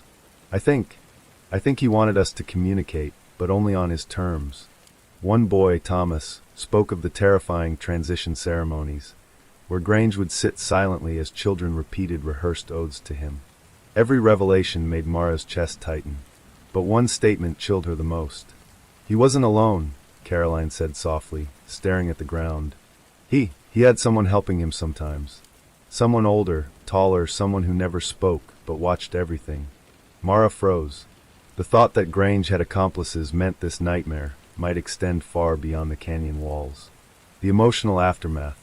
Back at Hollow Creek headquarters, Mara sat alone in her office, staring at the wall filled with photographs of survivors. Coffee had long gone cold. Her hands shook slightly as she processed everything that had happened. She thought of her own childhood, the chaotic household, the nights spent hiding in closets, the fear that had shaped her. I couldn't save them, she whispered to herself. But she had saved some. And that was enough for now. The chilling discovery. 2 days after the raid, forensic analysts uncovered encrypted files on Grange's personal devices. The files were vast, coded communications, travel logs, and photos that hinted at a much larger operation than previously known. One set of emails stood out. They referenced a Project Arbor, a network of abandoned lodges and summer camps across multiple states, all described as sanctuaries in waiting. Even more disturbing, the emails were sent from anonymous addresses signed with initials, E.G. and A.V. Mara's heart skipped. Grange had been working with someone, and that person had remained in the shadows, orchestrating or facilitating abductions behind the scenes. A survivor's hidden message. Late that night, Mara received a call from Lena. She had been reviewing personal notes taken while hiding beneath Whispering Pines. "There's something else," Lena said, her voice trembling. I wrote it down when he wasn't looking. About someone who brought supplies, sometimes a woman. I never saw her face, but she always wore gloves. She called herself the assistant. Mara's blood ran cold. Do you think she's still helping him? Mara asked. I don't know, Lena whispered. But I think she might be watching the news. The aftermath. Despite the horror, Mara allowed herself a moment of quiet reflection. She had faced the worst of humanity and lived to see survivors freed. The children she had rescued would now have the chance to grow up outside the shadows of Grange's twisted control. But the lingering truth gnawed at her. Grange had been only one piece of a larger puzzle. Somewhere, in the corners of abandoned camps and quiet forests, someone was still out there, watching, planning, and waiting. Mara clenched her fists. If he or she made a move, she would be ready. And this time, she wouldn't wait until the shadows were already inside the sanctuary. The sun rose higher over Sanctuary Ridge, washing the canyon in golden light. The children were safe, the caretaker in custody, but the story was far from over. The shadows had only shifted. Story 2. It was a cold, misty night when Sarah Mitchell disappeared. Blackwood Road, a winding stretch of asphalt flanked by dense forest, had a reputation among locals. The fog rolled in thick and fast, swallowing headlights and muffling the faintest sounds. Drivers called it the road that eats you alive. Sarah, a 28-year-old nurse, had left her late shift at the hospital. She was tired, but her car never made it home. Her phone pinged one last time, just a few miles from the edge of town, before it went silent. By morning, search parties combed the roadside, but there was no sign of Sarah. No footprints, no abandoned vehicle. Nothing but the fog that seemed to linger longer than nature intended. Detective Owen Hayes, a man known for his meticulous attention to detail, arrived at the scene. He was greeted by officers pointing toward an old abandoned gas station halfway down Blackwood Road. They say people see shadows there, one officer muttered. Sometimes cars slow down and never leave. Owen's gaze swept the foggy stretch of road. He could feel it, something was wrong. Too wrong. And he knew, deep in his gut, that this was only the beginning. From the gas station, faint whispers carried on the wind, almost forming words. Help me! No one knew whose voice it was, but Detective Hayes was determined to find out. The fog clung to Blackwood Road like a living thing, twisting between the trees and muting every sound except the crunch of Detective Owen Hayes' boots on the frost-hardened gravel. He had spent the night reviewing Sarah Mitchell's last known movements, and the more he examined the timeline, the colder the case became. Her route from the hospital to her apartment shouldn't have taken more than 20 minutes. But her phone pinged at 11:47 p.m., just 3 miles from town, and then nothing. Owen's instincts screamed that someone, or something, had intercepted her. The abandoned gas station. Officers had barricaded the old gas station, a crumbling structure coated with years of graffiti and grime. The place had long been out of business, but locals whispered that it was never truly empty. Some claimed they'd seen figures lurking inside on foggy nights, watching from broken windows. Owen stepped cautiously through the threshold. His flashlight swept across the dusty counters and shattered glass. Then he noticed something odd, a faint set of footprints leading from the gas pumps toward the back storage shed. The footprints were strange, small, deliberate, as if someone had paused to adjust their steps, trying not to leave a trace. He followed them into the shed. The hidden evidence. Inside, Owen found the first clue that made his stomach tighten. A small, battered notebook lay on a crate. Its pages were filled with meticulous handwriting. Sarah Mitchell's name appeared on multiple pages, accompanied by cryptic notes. She doesn't belong. Must be guided. Observe and wait. Do not intervene. Fog is our ally.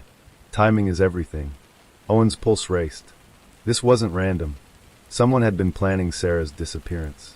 Then he noticed something carved into the wooden wall beside the crate. A symbol. A circle with a jagged line slicing through the center.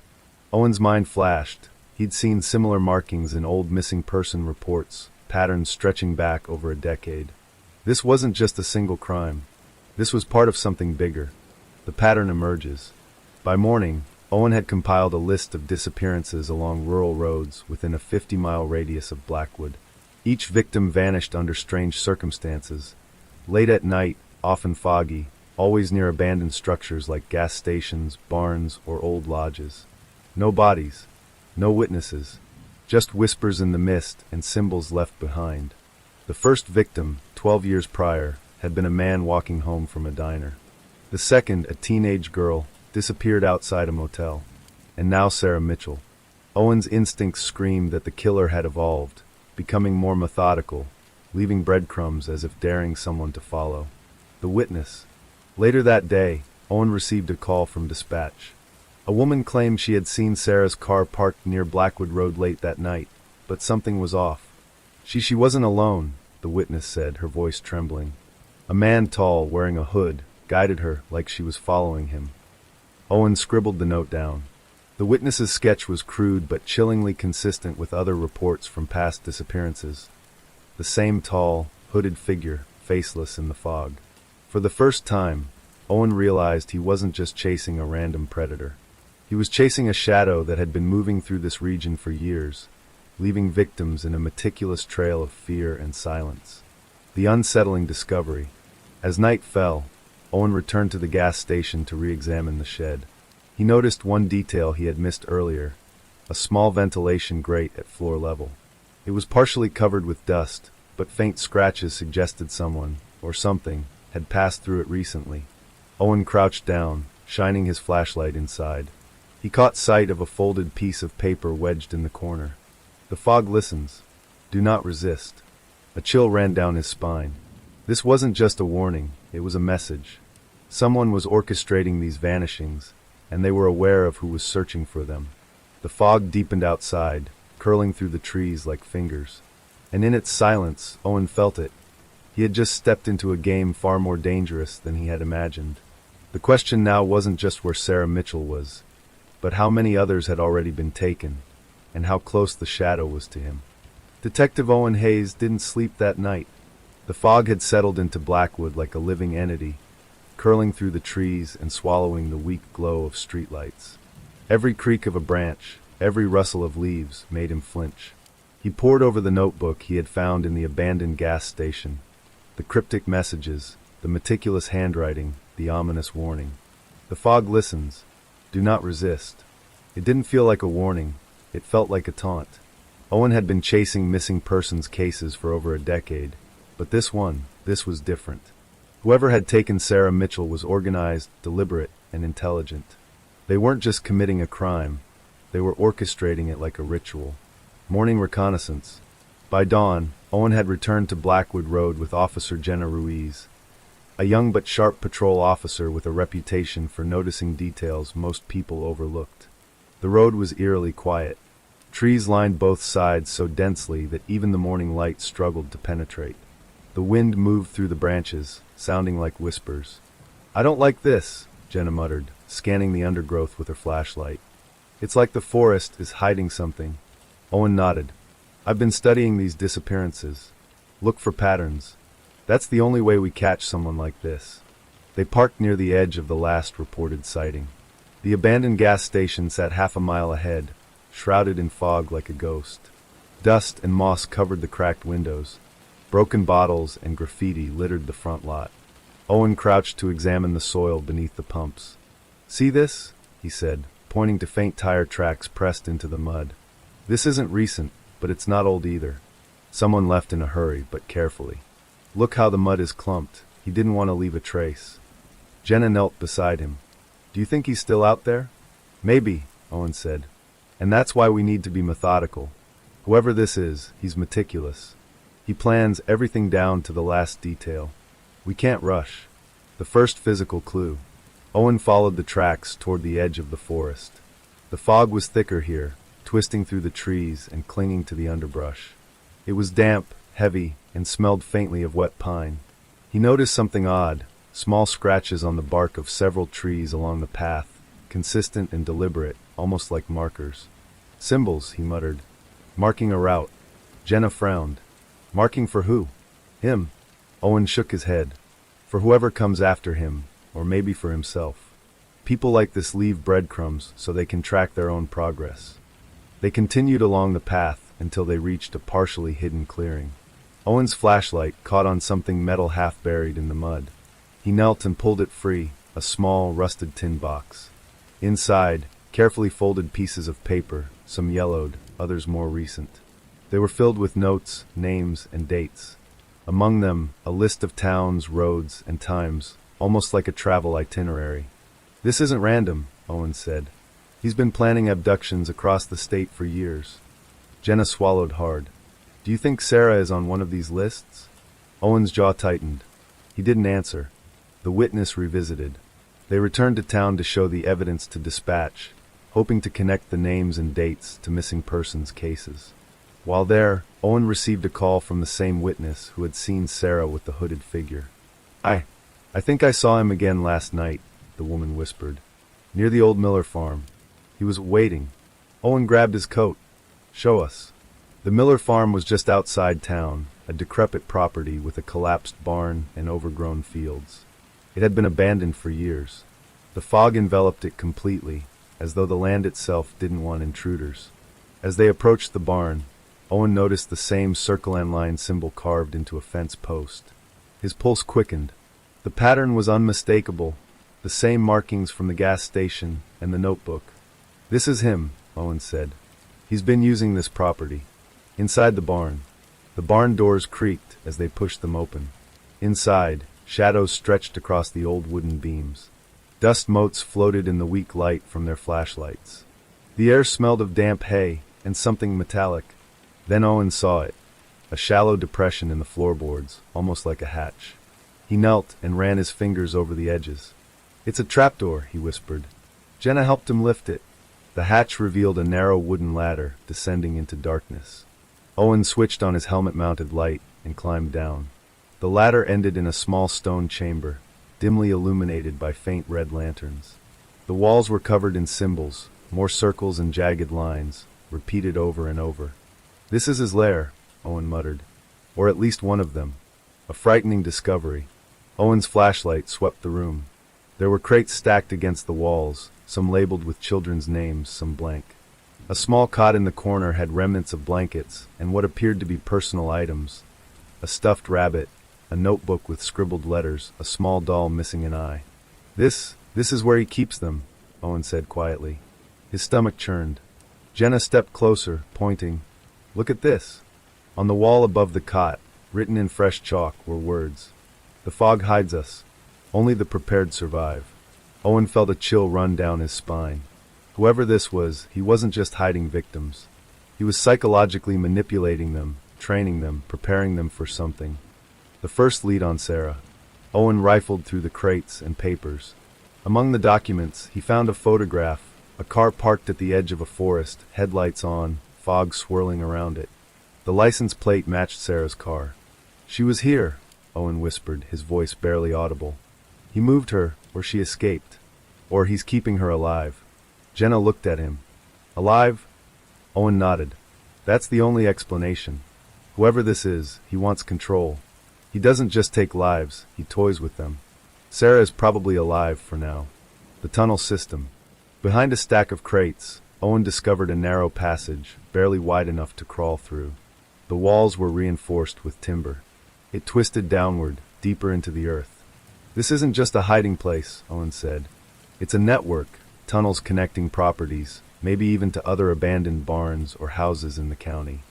Jenna swallowed hard. "So he's not just on Blackwood Road. He's everywhere." Owen nodded. "And that's what makes him so dangerous. He could vanish with victims and leave no trace. We need to map every tunnel, every property connected to him." The first survivor's trail. Owen recalled a survivor from a prior case, an 11-year-old girl who had been found wandering the forest after being abducted. She had spoken of a man in the fog who taught her rules: whisper, obey, never run. He realized something terrifying. This was a repeat offender. He had been doing this for years. And Sarah Mitchell might just be the latest link in a chain spanning over a decade. Owen called the state database, cross-referencing every abandoned property, barn, and forested area within a 50-mile radius of Blackwood Road. The results were staggering. At least 6 sites with missing persons, all within proximity to each other, all with similar symbolic markings. "This is bigger than we imagined," Owen muttered. A close encounter. As Owen and Jenna emerged from the barn, the fog had thickened, turning the world into a ghostly gray. Something moved in the trees, a figure tall, hooded, and silent. "Freeze!" Owen shouted, drawing his weapon. The figure paused, then vanished into the mist. The sound of boots muffled by fog, then nothing. Jenna's hand shook as she lowered her weapon. "He's watching us," she whispered. Owen nodded grimly. "And he knows we're here." The cryptic map. Back at headquarters, Owen laid out the data on a large map. Pins marked every disappearance, every abandoned property, every symbol recovered. A pattern emerged, a rough line connecting all sites along a corridor from Blackwood to the outskirts of neighboring towns. He circled the tunnels, the barns, the gas stations. Somewhere along this line, Sarah was being held. Somewhere along this line, there was a central lair, a place that might hold more than just one victim. Owen's phone buzzed with an incoming message. It was from the witness who had first seen Sarah being guided by the hooded man. She had returned with a sketch. The drawing showed a large cabin hidden in dense woods, smoke rising from its chimney despite the hour. And in the corner, faintly, the circle and line symbol. Owen stared at the map. This was it. The next location. The place where Sarah, and possibly others, were being kept. The decision. Owen knew the stakes. If they moved too quickly, the victims could be harmed. Too slowly, and the abductor could vanish again, leaving a trail colder than the fog. He turned to Jenna. "We go tonight. We move with tactical support, but quietly. No mistakes. We get in, we find Sarah, and anyone else he has taken, and we get out." Jenna nodded. "We won't fail." Owen stared once more at the map, tracing the path from the gas station to the cabin in the woods. The fog was already thickening, curling along Blackwood Road like fingers reaching for the next victim. Somewhere in that mist, Sarah Mitchell was waiting. And somewhere, the hooded figure was watching, always watching. Owen swallowed hard, gripping his flashlight. This was the moment it all began. The trail led deeper into darkness, and he would follow it, no matter what he found. Because in the game the abductor played, someone had to win. And Owen had no intention of losing. The fog had grown so thick by nightfall that Blackwood Road seemed to vanish entirely. Detective Owen Hayes and Officer Jenna Ruiz navigated the narrow dirt trail leading into the forest, their headlights cutting through the gray haze in narrow beams. Every step they took felt like sinking deeper into the unknown. Behind them, the tactical team had assembled silently, 5 officers armed and ready, each scanning the surrounding woods with flashlights and rifles. Owen could feel the tension vibrating through the group. This wasn't just another missing person case. This was a predator who had been perfecting his methods for years, and they were stepping into the lair of a man who expected them. Approaching the cabin, through the fog, the sketch from the witness began to take shape. Dark timber walls emerged from the trees, partially hidden by hanging vines and mist. A single wisp of smoke rose from the chimney, curling lazily into the foggy night sky. "Stay sharp," Owen whispered, signaling the team to halt. He crouched behind a moss-covered tree, examining the layout. The cabin was small from the outside, but it appeared deceptively simple. Several smaller structures and outbuildings surrounded the main building, almost camouflaged by the forest. Jenna pointed. "Look at those tracks, footprints leading to the back of the cabin." Owen nodded. The prints were small but deliberate, careful, someone who knew exactly how to move silently. And they weren't recent, but not old either. They spoke of a predator who had been watching the forest for days. The tactical plan. Owen crouched with the team leader, Sergeant Halvorsen, and outlined the plan in hushed tones. "We move in quietly. Entry through the side door is our best option. It's less visible from the main clearing. We stay low, check the perimeter, and then secure the interior. Keep eyes on windows, he may have set traps." Halvorsen nodded. "Copy. Everyone knows the protocol. We go slow, methodical. No heroics." Owen's gaze lingered on the cabin. Somewhere inside was Sarah Mitchell, and possibly others. First signs inside. The team approached the side door cautiously. Owen pried it open slowly. It groaned, and the sound seemed deafening in the thick silence of the forest. Inside, the cabin was dimly lit by lanterns, their flickering light casting elongated shadows across wooden floors and walls. Owen's flashlight swept across the room. Tables and chairs were neatly arranged, almost domestic, almost safe. But the air smelled faintly of damp and iron, blood or fear, or both. "Check every corner," Owen whispered. "Look for movement." As the team fanned out, Jenna discovered the first unsettling clue. a small cot tucked into the corner, with blankets folded and lined with precision. A child's stuffed bear lay on the floor beside it, the stitching frayed and worn. "This isn't random," Owen said quietly. "He's creating a controlled environment, almost like a prison disguised as a home." The first victim signs. In the back room, they found more disturbing evidence. Several small beds, each paired with a crate labeled with names, some familiar, some unknown. Books, toys, and school supplies arranged meticulously. Owen examined one crate, noticing faint scratches along the inside edge. "He keeps them here," he murmured. "But not just for holding, he's controlling them, training them." The team moved deeper into the cabin, and Owen's flashlight caught movement in the loft above. A faint shadow flitted across the beam. "Up there," he whispered, signaling Halvorsen. Two officers ascended the ladder cautiously. The loft was empty, but it contained journals and scraps of paper, more evidence of meticulous planning. Names, dates, and cryptic notes about children being guided and prepared appeared repeatedly. Owen flipped through one of the journals. They resist at first. Fear is natural. But by the third day, they obey without question. The fog teaches patience. His pulse quickened. This man wasn't just an abductor. He was a manipulator, a teacher of terror. Traps and warnings. As the team investigated the cabin further, Jenna found something peculiar. The floorboards near the back door were slightly raised, almost imperceptibly. "Look at this," she said. "Something's not right." Owen knelt to examine the boards. Beneath, he found wires leading to small, crude explosives, likely designed to deter anyone from pursuing him further. "Booby traps," Owen muttered. "He's prepared for us. He's been here before, and knows we're coming." The tactical team quickly marked the traps, moving them aside cautiously. Every inch of the cabin screamed calculation. Every object had a purpose. The hidden cellar. Behind a stack of crates, Owen discovered another trapdoor, larger and reinforced with metal. It creaked ominously as he opened it, revealing a steep wooden ladder descending into darkness. "Clear," Owen whispered to Halvorsen. "But this is where it starts getting bad." The team descended slowly. The ladder ended in a stone-lined cellar, far bigger than any cellar should have been. Lanterns hung overhead, illuminating rows of cots and small bunk beds. The smell was overwhelming, stale air, damp wood, and something more acrid, something metallic. And then he saw them. The captives, 5 children, ranging in age from 6 to 12, were huddled together in the far corner. Their eyes were wide, terrified, yet oddly quiet. Owen knelt down and spoke softly. "You're safe now. We're here to help you." One of the older girls, maybe 10, trembled as she whispered. He said the fog would protect us, that no one could find us." Owen's heart sank. "You're safe. We're here. I promise."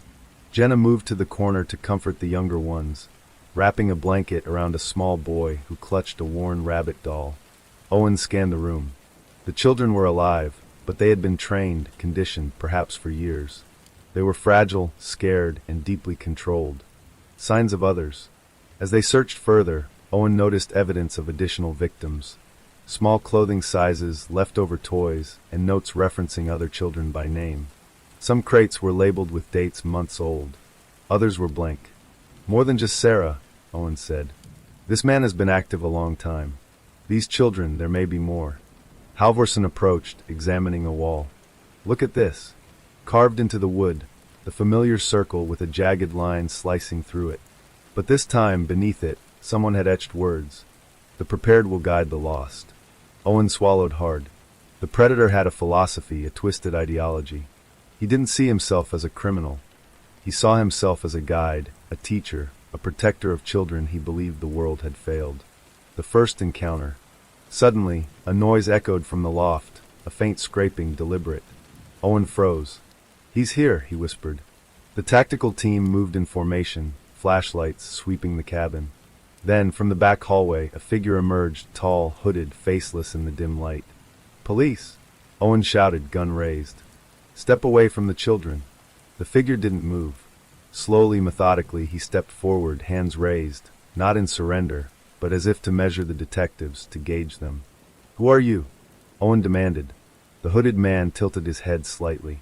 His voice was calm, controlled, almost hypnotic. "You see what the world refuses to see. he said. "I protect what others would destroy." Owen's jaw tightened. "Release the children. Now."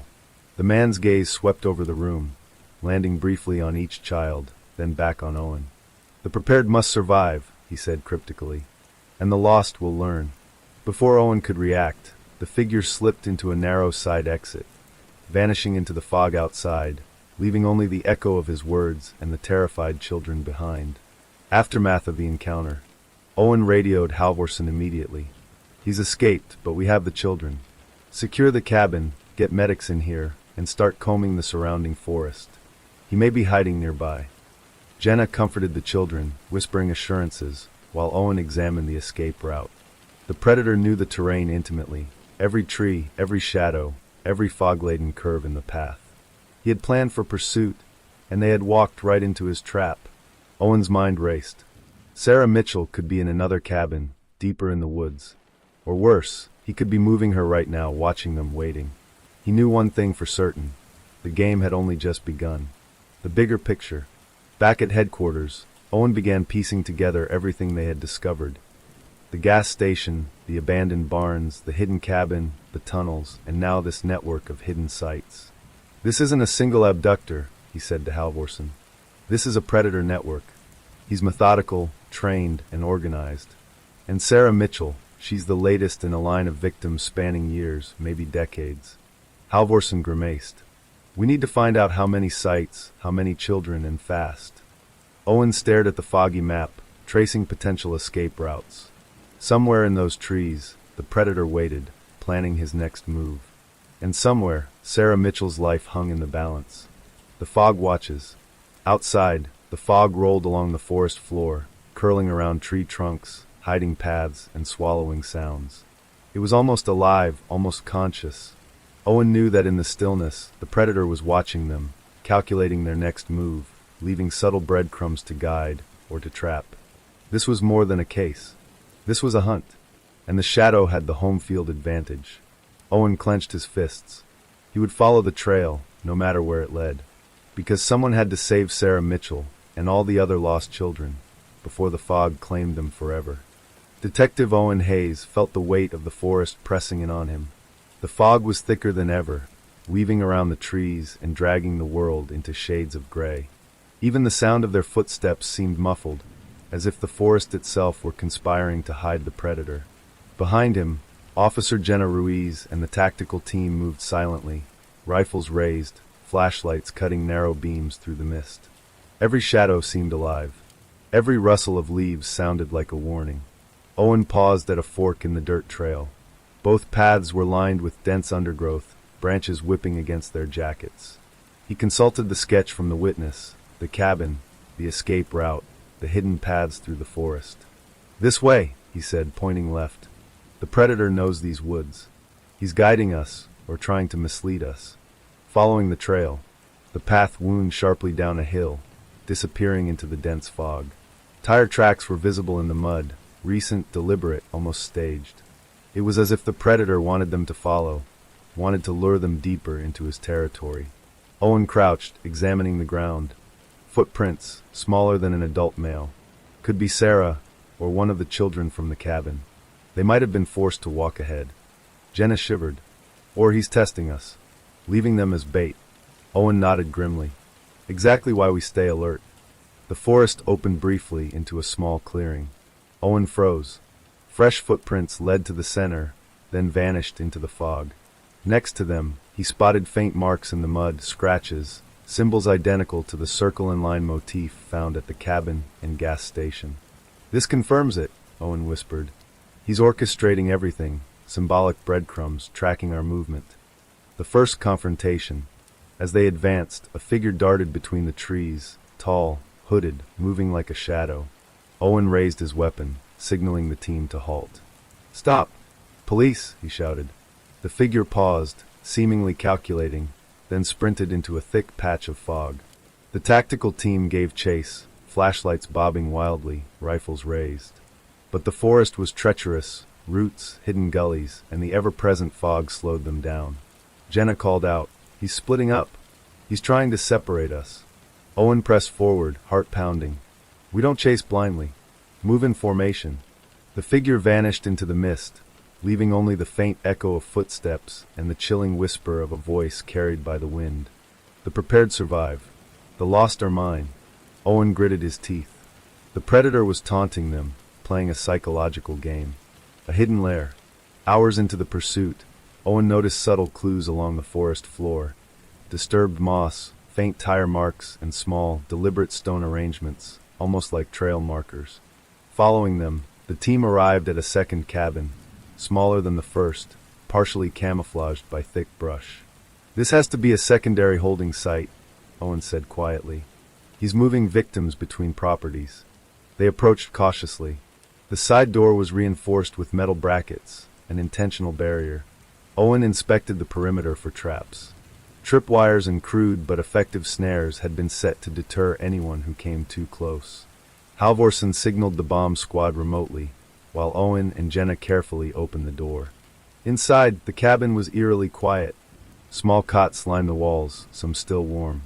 Personal items, books, stuffed animals, pencils neatly arranged, showed the children had been here recently. Owen's stomach twisted. This predator was methodical, almost surgical in his approach. Evidence of accomplices. In a back corner, Owen discovered something he hadn't anticipated. A map with several locations marked, all within a 50-mile radius of Blackwood. Next to each location were initials, E.G. and another set, A.V. "Another person," Owen muttered. "He's not working alone." Jenna leaned over his shoulder. "Who is A.V.? Could be an accomplice, a partner, someone who's helping him plan these abductions." Owen's mind raced. If he's coordinated with someone else, these disappearances could extend across multiple counties. We're dealing with a network, not a single criminal. The gravity of the situation pressed down on him. This wasn't a single predator, it was a team, and they had been operating for years, hidden in plain sight. Signs of Sarah. Searching further, Owen found traces that Sarah Mitchell had been here. A torn piece of her scarf caught on a nail, muddy shoe prints matching the size of her sneakers, and a notebook with faint writing in her handwriting. "She's alive," Owen whispered. Relief mingled with dread. "But we have to act fast." He moves his victims quickly. The team secured the cabin and called for medics to check for other potential captives. Each room they entered confirmed Owen's growing suspicion. This network wasn't just about abduction. It was about psychological control, teaching children to obey and internalize fear. The predator's tactics. Owen sat down with the journals recovered from the cabin. The predator had documented everything: children's reactions, timelines, methods of persuasion, and the strategic use of fog as a tool. The fog is both shield and shroud. It isolates them, disorients the unprepared, and reveals only what is necessary. Those who survive are prepared. Those who resist are lost. Owen shivered. This man had studied human behavior meticulously. Every victim had been observed, measured, and manipulated. Sarah wasn't the first, and she might not be the last unless they found the central hub. A survivor speaks. That night, one of the younger children from the first cabin, a boy named Thomas, finally spoke. His voice was quiet, almost hesitant. He takes us when the fog comes," Thomas said. "Says it will hide us. Says we'll learn." Owen knelt to his level. "Do you know where he's taking Sarah?" Thomas shook his head. I don't know. But he has more places. Big ones. With tunnels. Dark ones. He likes the dark." Owen's stomach tightened. The predator's reach was broader than they realized. Multiple cabins, underground tunnels, and now, possibly a larger main hideout. Tracking the fog. The next morning, Owen mapped the patterns of the predator's movements. Using tire tracks, footprints, and witness reports, a disturbing picture emerged. The predator moved victims systematically, shifting them between properties along hidden paths, often during heavy fog to conceal activity. "This is his signature," Owen said.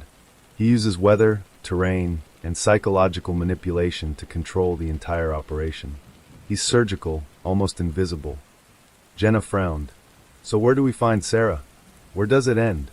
Owen traced the map with his finger, following the trajectory of past abductions. "There's one property we haven't located, a central hub, a place that connects everything. If we can find it, we can end this network." A dangerous lead. Late that evening, a local informant came forward with a chilling account. "There's an old logging camp deep in the northern woods," the man said. "It's abandoned, but some folks say lights flicker at night. Figures move in the fog. Nobody goes near it, not if they value their lives." Owen's heart sank. The northern woods were dense, almost impassable in places, and the logging camp had been in use for decades.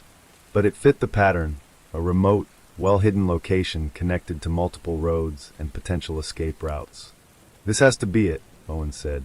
"Our predator's central hub. Sarah, all the children, they could be there." Halvorsen nodded grimly. "Then we need a plan. A tactical assault, night or day.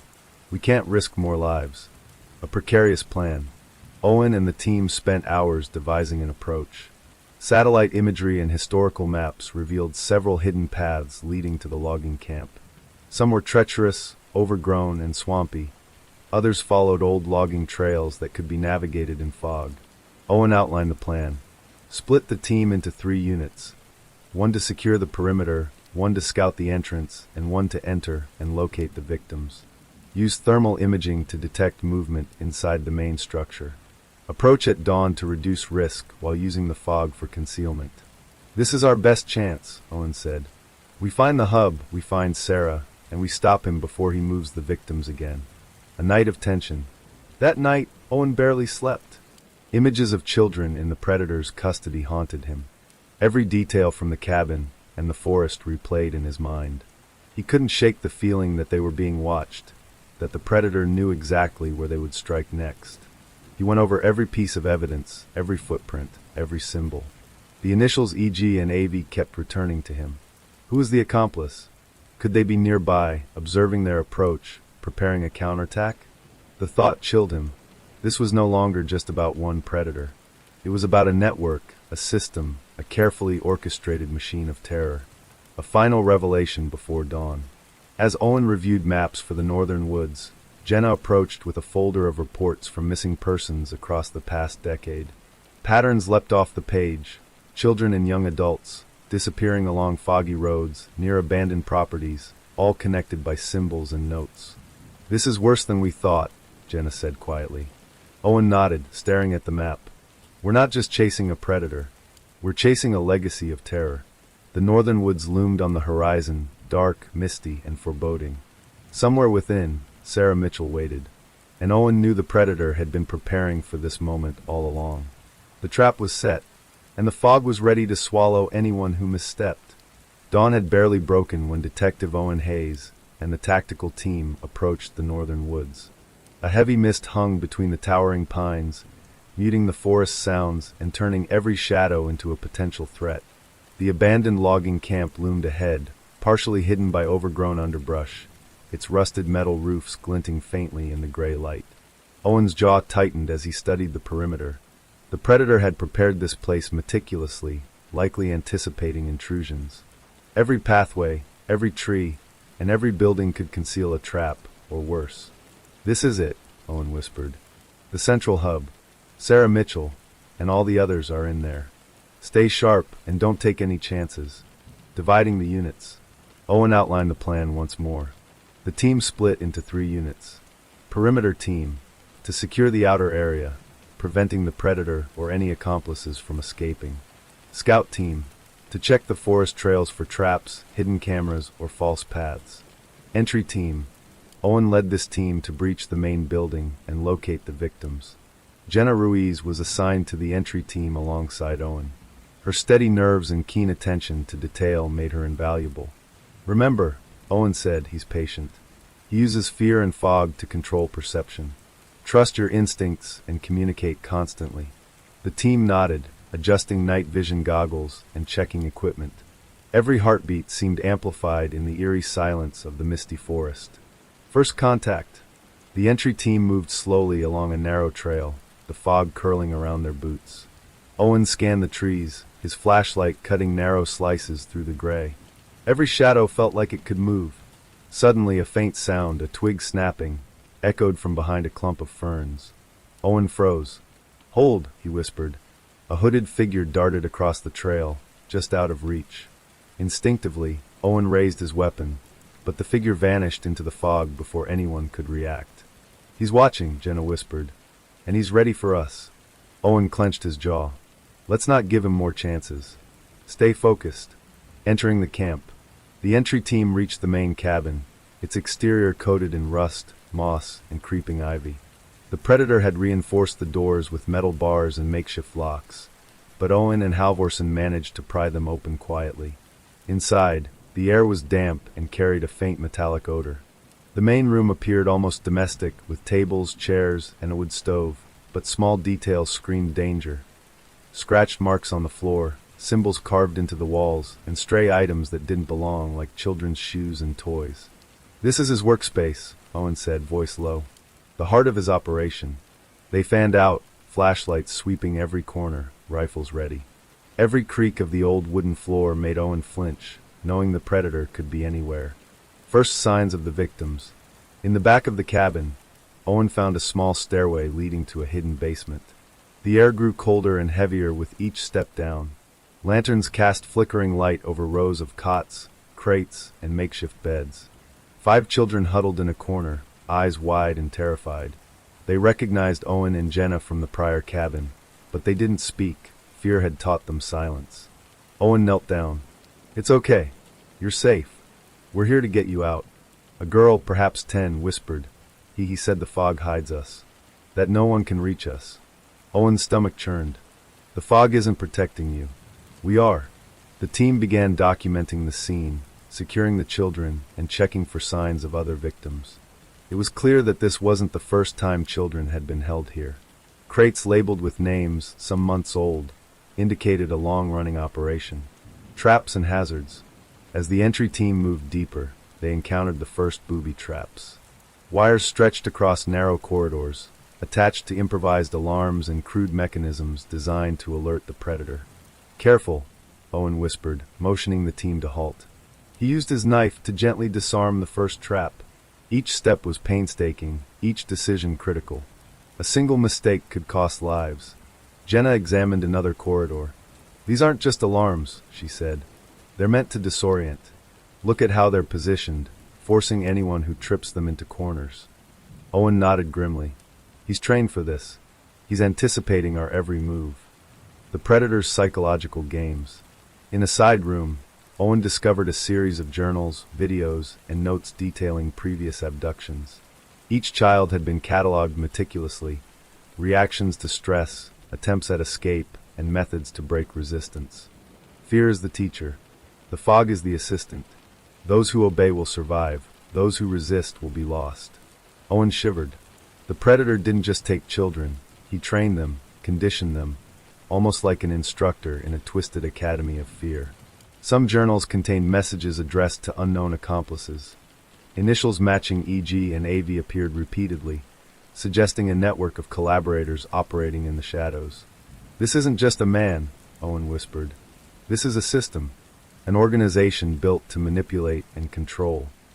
A hidden tunnel network. Behind a false wall, Owen discovered the entrance to a tunnel network, narrow, dark, and labyrinthine. The tunnels connected to several other properties and abandoned sites across the county, confirming Owen's worst fear. This predator had been moving victims strategically, creating a hidden infrastructure to evade law enforcement. They're all connected, Owen said, tracing the map he had created. Every cabin, barn, and abandoned site is a node. And Sarah, she's somewhere inside this network. Jenna swallowed hard. How do we find her in all of this? Owen's eyes narrowed. We follow the trail, one tunnel at a time. Every mark, every footprint, every symbol leads to her. A dangerous encounter. Suddenly, a loud noise echoed from deeper in the cabin. A heavy door slamming, followed by the sound of hurried footsteps. The tactical team froze. Owen signaled everyone to move quietly. Through the foggy corridors, they saw movement, a hooded figure slipping into a hidden stairwell. Stop! Owen shouted, raising his weapon. The figure didn't stop.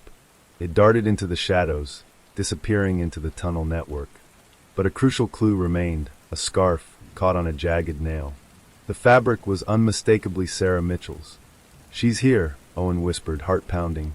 He's moving her through the tunnels right now. The team quickly regrouped, deciding to follow the tunnel route.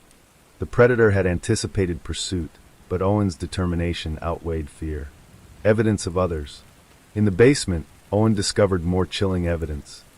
Photographs of children, some smiling, some terrified, each with notes detailing obedience levels, psychological reactions, and suggested methods of manipulation. "This is a catalog," Owen said quietly. "He's documenting every victim. He's learning from them. And he's not alone. EG and AV are likely coordinating with him." Jenna shook her head. "This is a network of horror.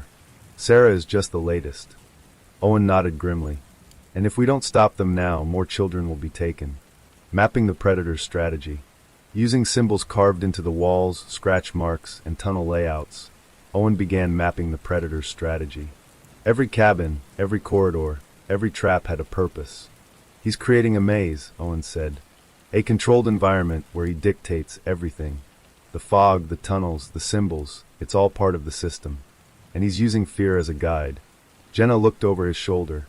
"Then we have to anticipate him. Outthink him. He's patient, but he's not infallible." Owen nodded. "Exactly. And we're going to find Sarah before he realizes we're onto him." A breakthrough clue.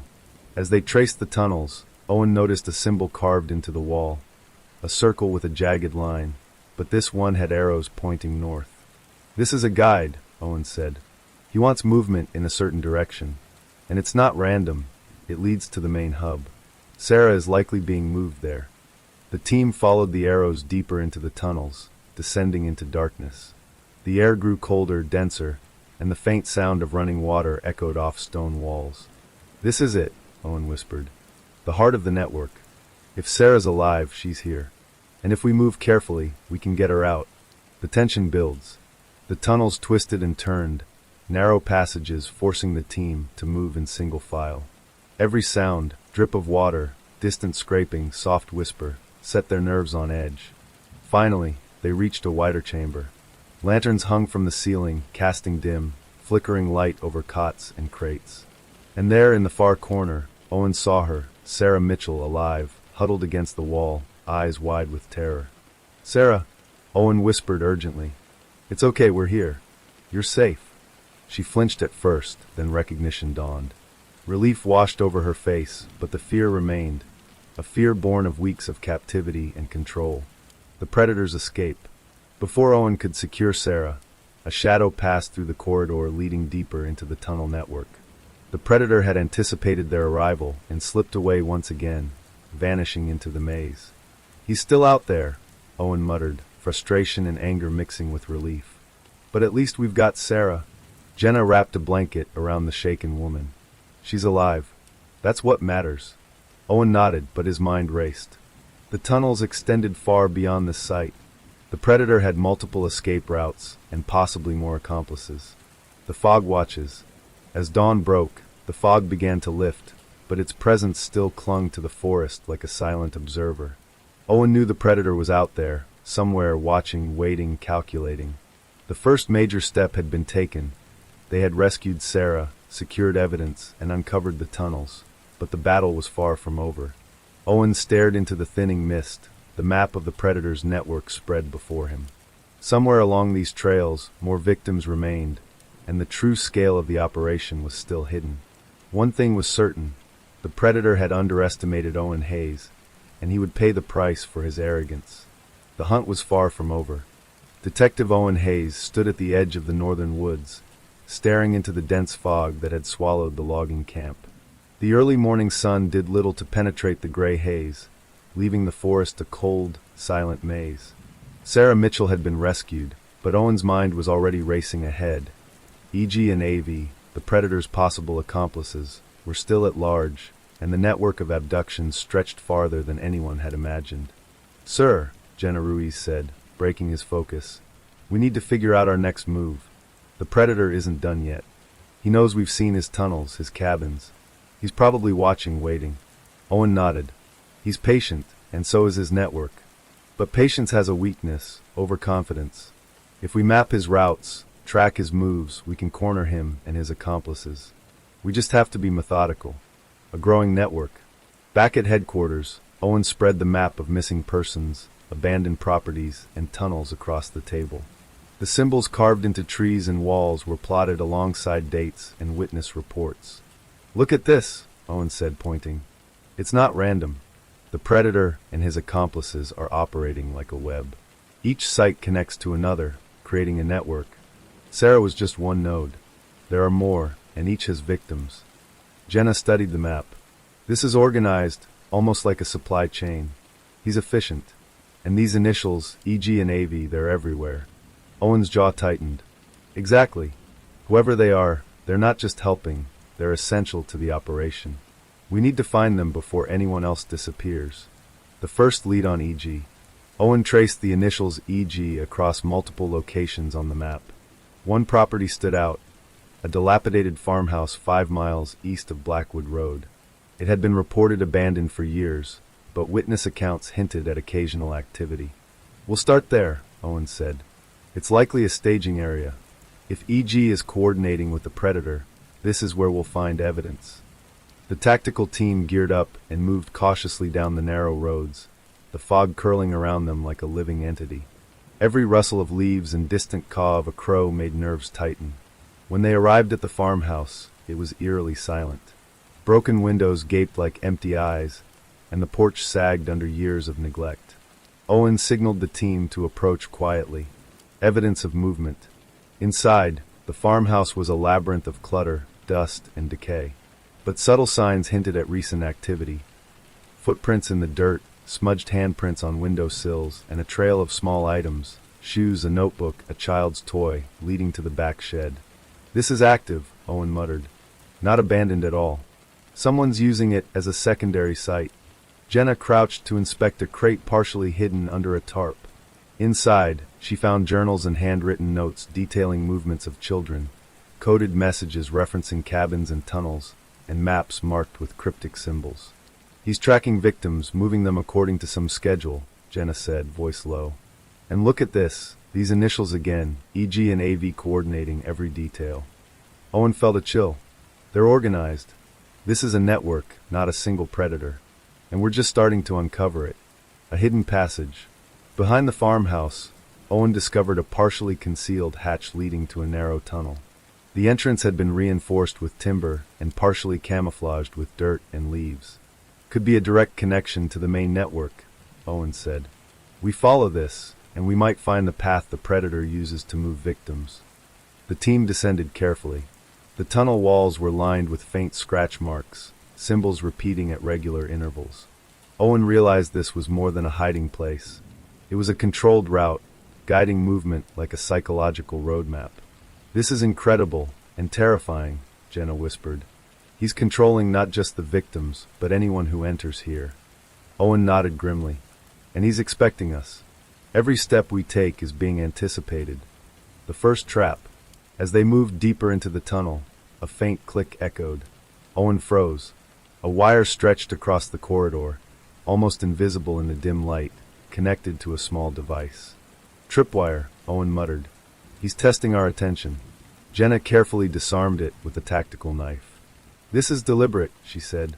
"He's teaching us lessons through fear, just like he does with the children." Owen's pulse quickened. This predator wasn't just clever.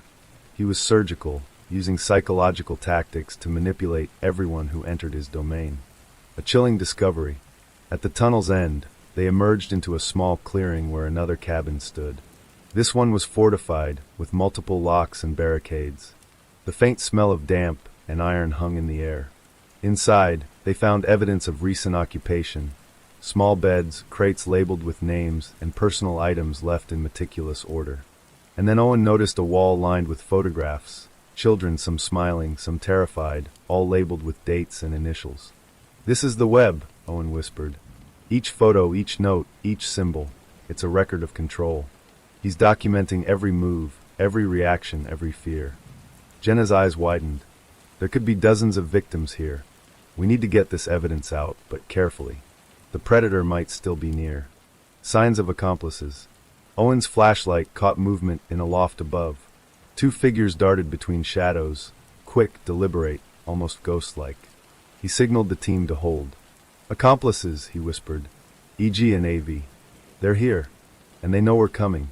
The figures vanished into hidden exits before anyone could approach, leaving behind only faint whispers and the sense of being watched. Owen's jaw tightened. They're coordinated. We need to be smarter, faster. They won't stop, and neither can we. Following the trail, using the scratch marks, symbols, and faint footprints, Owen and the team traced a path leading deeper into the forest. Every step confirmed the predator's meticulous planning. Tunnels connecting cabins, forest paths mapped with symbols, and hidden markers guiding movement. This isn't just a network, Owen said quietly. It's a system designed to evade law enforcement. He's been at this for years, moving victims and avoiding capture with precision. Jenna shivered. And Sarah, she's still part of this system. He could move her again at any moment. Owen nodded. Which means we need to find the final hub. That's where he centralizes operations, and where we'll have a chance to stop him permanently. The psychological trap. As they advanced, the predator left messages, chalk symbols on trees, small notes, and even items meant to distract or confuse. One note, nailed to a tree, read, "The fog teaches patience. Those who rush will falter." Owen's stomach tightened. This wasn't just physical, it was psychological. The predator was manipulating the team the same way he had trained his victims, instilling fear, uncertainty, and doubt. "We have to stay sharp," Owen said, voice low. "Every distraction is a test. He's seeing how we react. Don't give him that control." A hidden cabin with survivors. Hours later, they discovered another cabin, smaller and more secluded than the others. Inside, they found 3 children, huddled together, frightened but alive. The children recognized Owen from the previous rescues and cautiously stepped forward, trusting him in the foggy darkness. "This confirms it," Owen said softly. "The network is larger than we thought, and every cabin, every tunnel is connected." Jenna examined the walls and floors. "The predator is everywhere. He's literally controlling the entire forest. And these children, they've been moved systematically." Owen's jaw tightened. "Which means Sarah, she's likely being moved along the same routes. The final hub is somewhere beyond this. And we're running out of time." A breakthrough clue. One of the rescued children whispered about a place where the trees meet the stones, describing a clearing near a rock formation with signs carved into the boulders. Owen realized this could be the predator's central hub, the place from which all operations were coordinated. "This is it," Owen said. "If we follow the children's memory, we can find the source, the hub, the heart of the operation." Halvorsen nodded. "Then we move carefully. No mistakes. We locate the hub, find Sarah, and end this network." Preparing for the final push.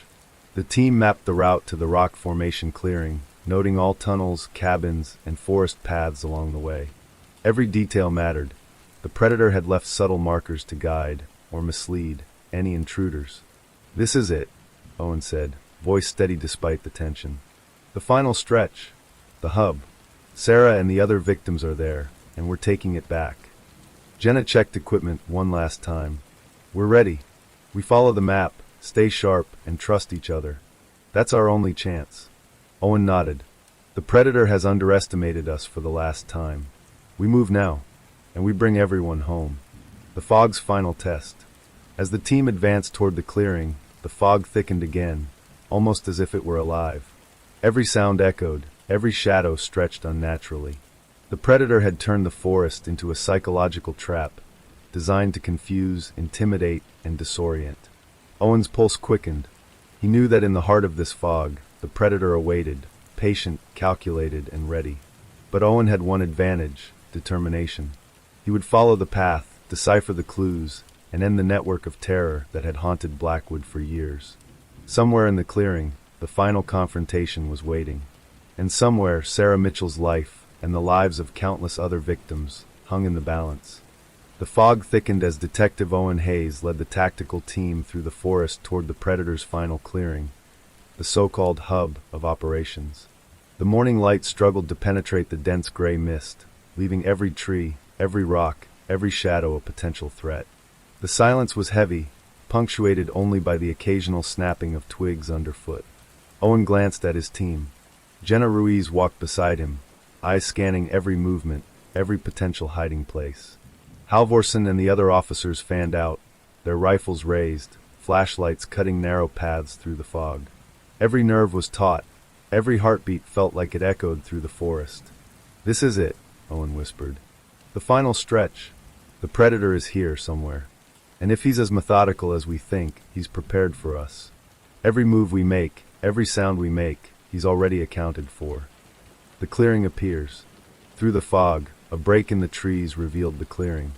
Large boulders jutted out of the earth, partially covered with moss and carved with cryptic symbols, the same jagged circle and line patterns found at the previous cabins. The predator had left a clear marker, almost as if daring them to enter. "This has to be it," Owen muttered. "The central hub. Everything leads here." The clearing was littered with debris, old crates, rusted barrels, and remnants of makeshift structures. Footprints in the mud indicated recent movement. Owen crouched, inspecting them closely. "They're fresh," he said quietly. "Someone, possibly the predator, was here in the last few hours. And Sarah, she could be anywhere within these boulders or the hidden structures." Jenna nodded. "He's not just hiding, he's preparing. The fog is his advantage. He knows these woods like the back of his hand." Initial reconnaissance. Owen signaled for Halvorson's unit to secure the perimeter. "We move slow. No mistakes. Keep eyes on every shadow, every crevice." Two officers approached a partially camouflaged shed at the edge of the clearing. Inside, they found a small room with cots, crates, and faint evidence of children, recently moved. The scent of damp and iron hung heavy in the air. "This is it," Owen whispered. "The predator has consolidated his victims here. This is where the network converges." Jenna scanned the surrounding trees. "And if he has accomplices, they're likely watching from above, in the trees, or hidden in the boulders. He's orchestrating every detail, even this clearing." Owen's jaw tightened. "Then we approach cautiously. No heroics. Step by step, methodical. That's how we get everyone out alive. Traps and psychological warfare." As they moved deeper into the clearing, Owen noticed subtle traps. Wires stretched between trees, snares along narrow pathways, and tripwires attached to small devices that could startle or injure anyone who triggered them. "Careful," Owen whispered. "He wants to slow us, distract us. That's part of his system. He uses fear as a guide." Jenna carefully disarmed a wire trap, revealing a set of small lanterns hanging from the branches. The lanterns cast eerie, flickering light, designed to disorient anyone moving through the fog. "He's using shadows and light to confuse us," Owen said. "He's creating an environment like the one he keeps his victims in, controlled chaos, fear, and uncertainty." The team moved slowly, step by step, dismantling each trap as they advanced toward the center of the clearing. The hidden tunnel entrance. At the base of a large boulder, Owen found a partially concealed hatch leading underground. The predator had reinforced the entrance with heavy timber and camouflaged it with moss and leaves. "This has to be it," Owen said. "The main hub, the heart of the operation, is below us." The team prepared to descend. Owen checked his equipment, his flashlight cutting a narrow beam into the darkness. Jenna followed closely, while Halvorson covered the entrance. The rest of the team fanned out along the perimeter, ready to intercept any accomplices. As they descended, the temperature dropped sharply. The air grew damp and heavy, carrying the faint metallic scent of blood. The narrow tunnel twisted and turned, leading to a larger subterranean chamber. The central chamber. The chamber was massive, carved into the rock and reinforced with wooden beams. Lanterns hung from the ceiling, casting flickering light over rows of cots, crates, and makeshift cells. Evidence of long-term occupation was everywhere. Children's clothing, toys, notebooks, and journals meticulously arranged. Owen's heart sank as he saw the first signs of the predator's victims. Some children were huddled together, silent, traumatized, but alive. Others had left marks on the walls, signs of resistance and fear. "This is his kingdom," Owen whispered.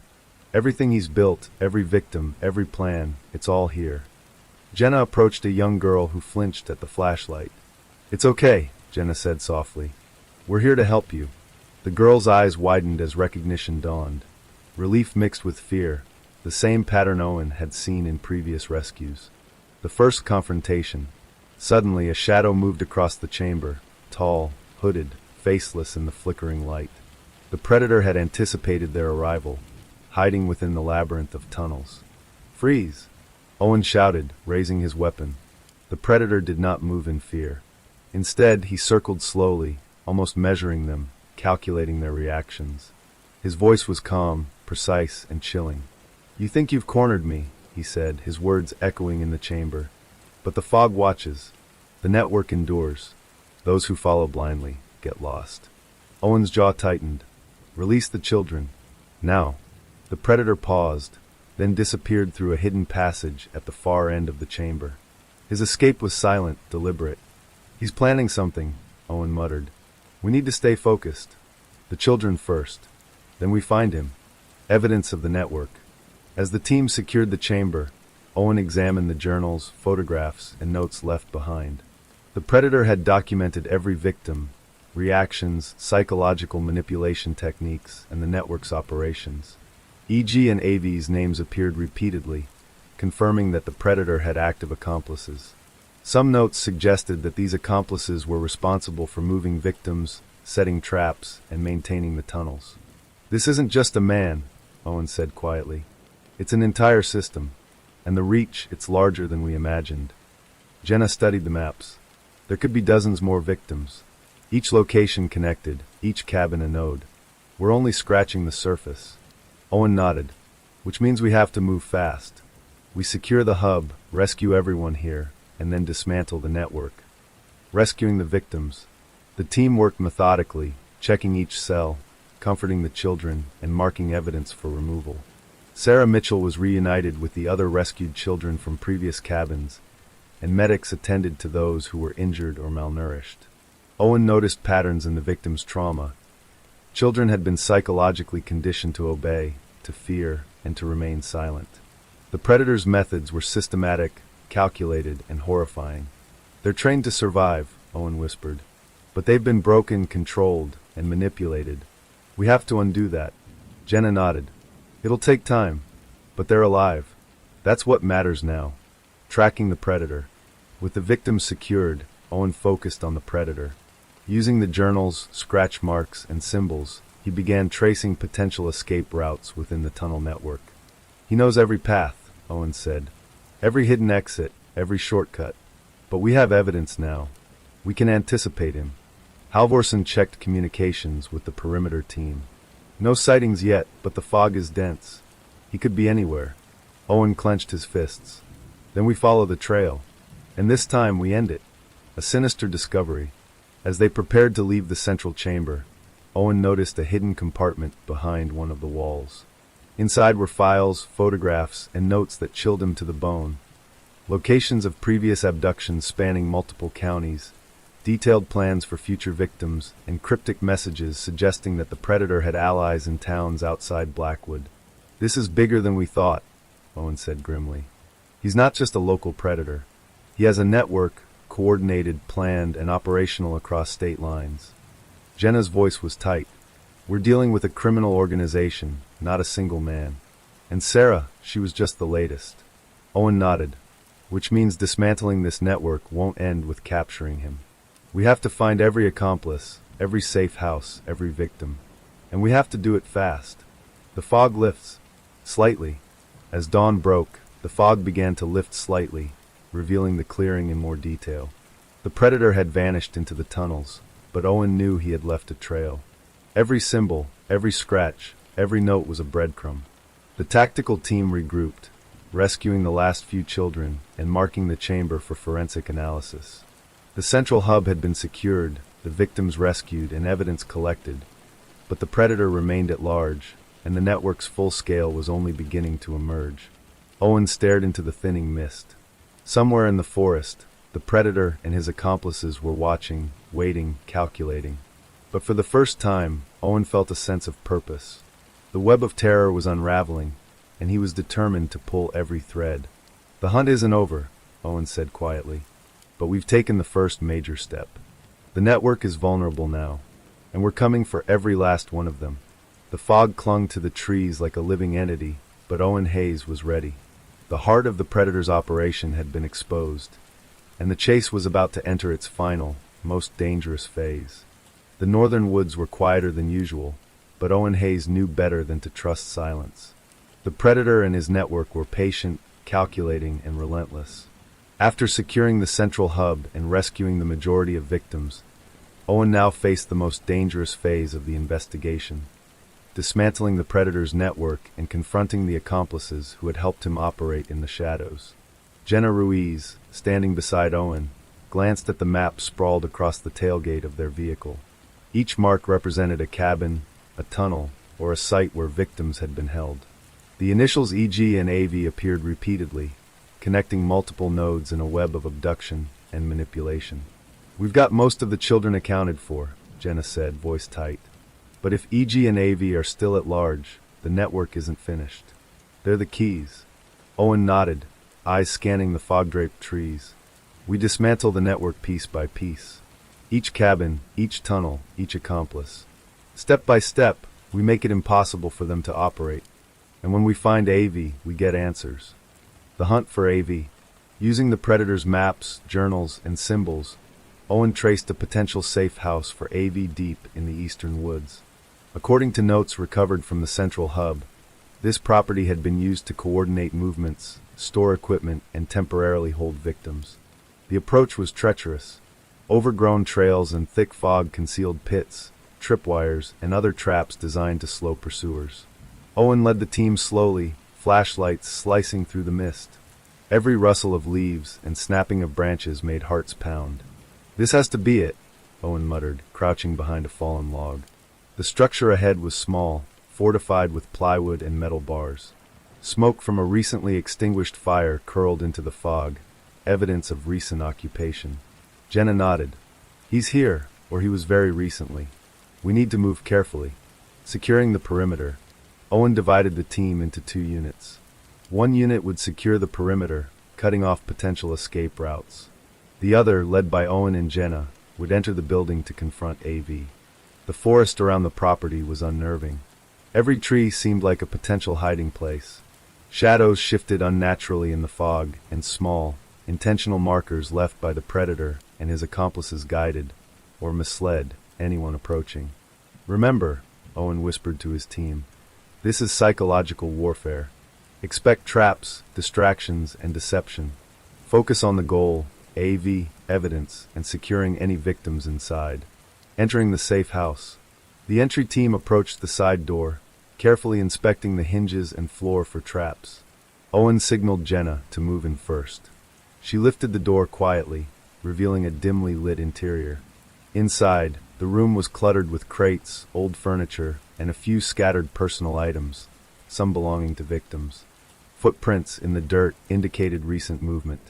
Owen motioned for the team to advance slowly. In a corner, a figure moved, hunched, quick, and alert. It was AV, one of the predator's accomplices. "Police!" Owen shouted. "Stay where you are." AV froze for a moment, then bolted toward a hidden hatch in the floor. Owen pursued, signaling the team to block escape routes. The chase led to a narrow tunnel beneath the safe house. The walls were lined with symbols and markings, designed to disorient intruders. AV moved quickly, but Owen followed with methodical precision, aware that a single mistake could cost him lives. Confrontation in the tunnel. The tunnel widened into a small chamber. AV turned to face them, panic flashing in their eyes. "Don't move," Owen shouted, raising his weapon. AV's voice trembled. I didn't mean it's all. He made us do it."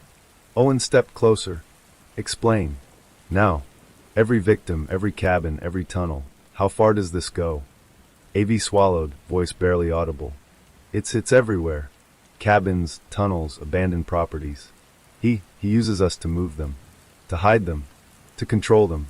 And E.G., he's even worse. He planned the logistics, the coordination. He's the master. The fog is his shield." Owen's jaw tightened. "Where are the others? The remaining victims?" AV hesitated, then gestured to a hidden wall panel revealing a series of tunnels marked with dates and initials. They're still there. Some haven't been moved yet. Some may be in the eastern tunnels near Blackwood Creek. That's where he plans the next move, rescuing the remaining victims. With AV in custody, Owen directed the team to the eastern tunnels. Each passage was more complex and deceptive than the last, lined with traps and psychological markers intended to confuse pursuers. The team moved cautiously, disarming snares and following symbols etched into walls. In small, hidden chambers, they discovered several more victims, children and young adults, frightened but alive. Some had been isolated for weeks, and the trauma was evident in their demeanor. Owen knelt beside a young boy, reassuring him. "You're safe now. We've got you." The boy nodded, clutching a tattered toy, eyes wide with disbelief. They said the fog would hide us. Owen's stomach twisted. It didn't. We're here now, and you're coming home. A glimpse of the predator.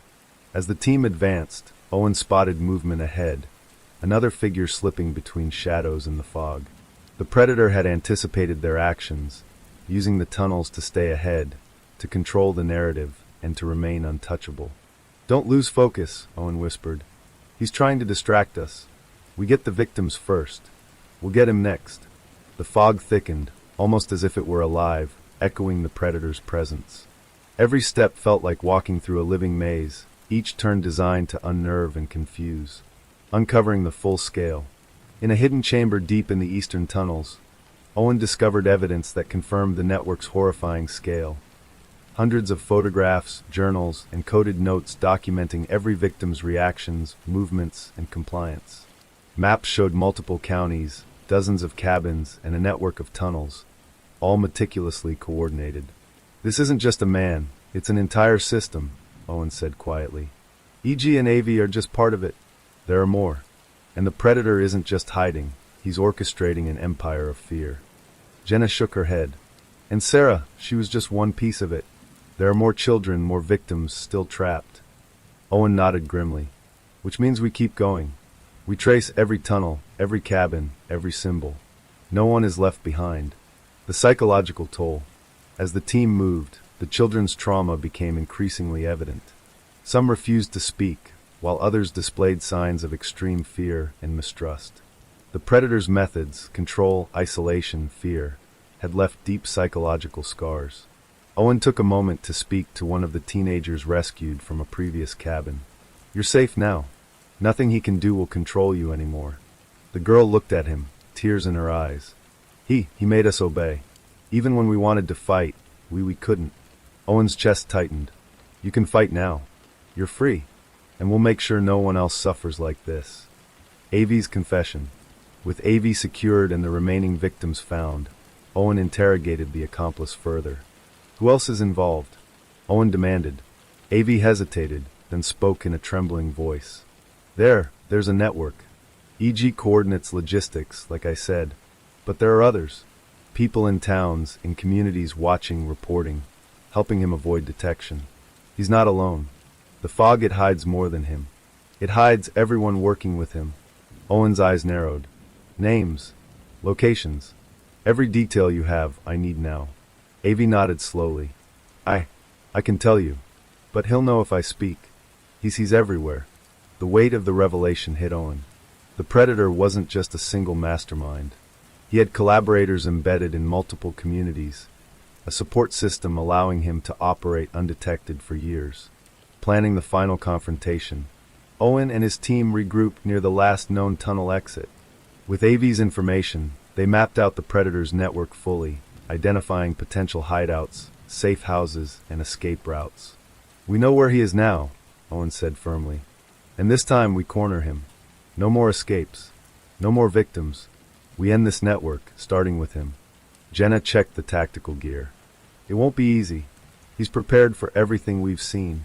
The fog, the traps, the psychological games, he'll use it all against us." Owen's gaze hardened. "Let him. We're ready. We have the map, the evidence, the team, and the victims. He won't anticipate that." The calm before the storm. As night fell, the fog returned, thick and almost suffocating. The forest seemed alive with anticipation. Every rustle, every shadow, every distant sound set the team on edge. Owen surveyed the perimeter, ensuring all units were in position. Medics attended to the rescued victims, while tactical teams secured all known exits. The predator had one last chance to escape. Owen's voice was calm but resolute. "Tonight, we confront him. Tonight, we end this network of terror. The fog may hide him, but it won't hide the truth. And it won't hide justice." For the first time, Owen felt the final confrontation was near. The web of shadows was unraveling, and the predator's carefully orchestrated empire of fear was about to collapse. Somewhere in the fog, the predator waited, unaware that every step he had taken had led Owen Hayes and his team directly to him. The final showdown was inevitable. The northern woods were unnervingly quiet as Detective Owen Hayes and his team moved cautiously toward the predator's final known stronghold. After weeks of tracking, rescuing victims, and dismantling parts of the network, they now faced the operation's heart. The fog, once a shield for the predator, seemed to hang like a gray veil over the clearing, muting sound and swallowing shadows. Owen glanced at the team. Jenna Ruiz stood beside him, her eyes sharp, every muscle tense. Halvorsen adjusted his flashlight and rifle. Every officer knew this would be the confrontation that decided the entire investigation. Every step forward could be their last, or the predator's final escape. "This is it," Owen whispered. "Every victim, every clue, every trap leads here. He can't escape now. Not after everything we've uncovered." Entering the central hub, the clearing revealed the predator's ultimate structure, a ramshackle lodge, partially camouflaged, reinforced with steel and wood. Smoke curled from a chimney, faint but recent. Footprints indicated movement. He was still here, still hiding, still orchestrating his operation. Owen motioned for the team to fan out. Tactical units moved silently around the perimeter, securing every potential escape route, while Owen and Jenna approached the main entrance. Inside, the lodge smelled of damp wood and iron. Lanterns flickered, casting shadows across walls lined with photographs, journals, and maps marking every victim, every tunnel, every cabin. The predator had documented everything meticulously, a record of years of calculated terror. "This is the hub," Owen muttered. "The command center for everything he's done. And he's still here somewhere." Jenna surveyed the room. "And every item here is evidence. But we have to move carefully. He's likely set traps or alarms." The victims' testimonies. In a back room, some of the recently rescued children and young adults huddled together, still trembling from weeks or months of captivity. Their eyes widened as they saw Owen and Jenna. "You're safe now," Owen said gently, kneeling to meet a young boy's gaze. "No one can hurt you here." The boy clutched a worn toy. They said the fog hides us, and that no one could find us." Owen nodded. "The fog didn't hide you. We did. And we're taking you home." One of the older teenagers stepped forward, her hands shaking. He had people. Not just him. Others. Watching. Helping. Owen's heart sank. "We know. That's why we're here. We're ending it. All of it." Uncovering the full scale. Owen and the team began examining the lodge, uncovering evidence that confirmed the predator's operation was far larger than anyone had imagined. Hidden compartments contained documents detailing abductions across counties, coded communications with accomplices, and lists of potential future victims. "These aren't isolated incidents," Owen said grimly. "This is an entire network. He's not alone. E.g. AV and others are all involved, people embedded in communities, helping him stay hidden." Jenna's voice was tight, and every victim was catalogued, tracked, controlled. Owen clenched his fists. "Which means dismantling this network isn't over yet. But the heart of it, the predator, is in front of us. And this time we end him." The confrontation. From the shadows of the lodge, a figure emerged, tall, hooded, movements deliberate. The predator himself, calm, collected, almost serene in the chaos of the lodge. "Detective Hayes," he said, voice smooth, controlled. "You've come far, but not far enough. The fog protects me. The network is bigger than you know. Even if I fall, others will rise." Owen stepped forward, weapon raised. "Release every victim. Now. It's over." The predator's lips twisted into a faint smile. "Over? For you, maybe. But the fog watches. And those who obey the fog will continue my work." Before Owen could react, the predator bolted into a hidden tunnel beneath the lodge. The team gave chase, following him into a labyrinthine network of passageways, traps, and psychological markers designed to confuse and frighten. The chase through darkness. The tunnels twisted and turned, sometimes narrowing into claustrophobic passages. Tripwires, loose floorboards, and hidden snares slowed the team, but did not stop them. Owen's experience with the network allowed him to anticipate the predator's movements. "He's using fear as a weapon," Owen whispered to Jenna. The darkness, the traps, it's all part of his control. Don't let it dictate your actions. Stay focused. Ahead, the predator paused briefly, almost taunting them with a shadowy silhouette. But Owen and the team pressed on, moving systematically, clearing each passageway, and ensuring no victim was left behind. The capture of the predator. Finally, the tunnels opened into a massive underground chamber. Crates, cots, and makeshift cells were arranged in a deliberate, almost ceremonial order. The predator stood at the center, arms raised as if challenging the team. Enough, Owen said, stepping forward. You're done. No more victims. No more lies. No more games. The predator's eyes glinted in the dim light. You think this ends with me? Owen tightened his grip. It ends tonight. With precise coordination, the team moved, surrounding the predator. He struggled briefly, but was overpowered. Handcuffed and silent, he finally allowed himself to be led away. The emotional aftermath. Outside, the rescued victims were reunited with loved ones. Relief, tears, and cautious smiles filled the clearing. Owen watched as families embraced children they feared they had lost forever. Jenna approached Owen. It's over, isn't it? Owen shook his head slowly. For now. But the network, the scale of it, we have to follow every lead, dismantle every safe house. Justice doesn't end with him. Meanwhile, survivors began revealing secrets they had kept buried, speaking of years of manipulation, isolation, and fear. Each story added another piece to the puzzle, helping authorities understand the predator's methods and the network's extent. A chilling discovery. As investigators cataloged evidence in the lodge, Owen discovered a hidden room containing communications, maps, and photographs that suggested the predator had accomplices beyond EG and AV. People embedded in towns, communities, even law enforcement, quietly enabling the operation. This isn't just a single predator or a pair of accomplices, Owen said quietly, showing the files to Jenna. This is a network, and he's been running it for years. Jenna's eyes widened. Then some people we trusted were helping him. Owen nodded grimly. Yes, and that's why dismantling the network will take time. But at least the central figure is out of the equation. The fog has lifted on the worst of it. Mara's closure. Among the rescued was Mara Kincaid, the young woman who had been targeted early in the investigation. She had witnessed horrors no one should ever see, but now she stood among those rescued, tears streaming down her face as she was reunited with her family. You're safe, Owen said softly, placing a hand on her shoulder. Mara nodded, voice trembling. I never thought I would see the end of this. But thanks to you, to all of you, it's finally over. Owen felt the weight of weeks of relentless pursuit lift slightly. The predator was captured, survivors were safe, and at least one thread of closure had been achieved. The network remains. Despite the success, Owen knew the work was far from complete. The files in the hidden room indicated multiple accomplices, safe houses, and previously undiscovered victims. This doesn't end with him, Owen told Jenna. The predator may be in custody, but the network remains. And we'll find every last person involved. We owe that to the victims. Jenna nodded, determination in her eyes. Then we keep going, step by step.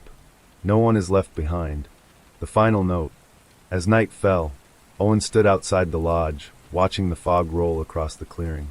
The predator had been captured, the immediate threat neutralized, but the memory of the network lingered like the mist, silent, pervasive, and haunting. A final file in the hidden chamber caught his attention. A photograph of a masked figure, initials scrawled in the corner. It was someone Owen didn't recognize, someone who had orchestrated, observed, or assisted from the shadows. Owen's heart tightened. The predator may have been alone in the lodge, but he had not worked entirely alone. The fog had concealed not just him, but an unseen network waiting to be dismantled. He folded the file carefully, his resolve hardened. We'll find them, he whispered. Every last one. The network ends. The survivors will have justice. Epilogue, the fog lifts. The rescued victims were gradually returned to their families. Counseling and support programs began, helping them rebuild lives stolen for years. News of the predator's capture spread, shocking communities and revealing the horrifying extent of the abduction network. Detective Owen Hayes and his team worked tirelessly to trace every lead, dismantling the remaining network and exposing hidden accomplices. For the first time in years, the fog that had protected predators and hidden secrets began to lift, revealing truth, justice, and hope. As dawn broke over the northern woods, Owen watched the fog recede into the distance. He knew the scars left by the predator and his network would remain, but he also knew that the survivors were finally free. The chase was over, the predator captured, and the network's heart laid bare. The fog still clung to the woods, but now it no longer hid terror. It only witnessed justice,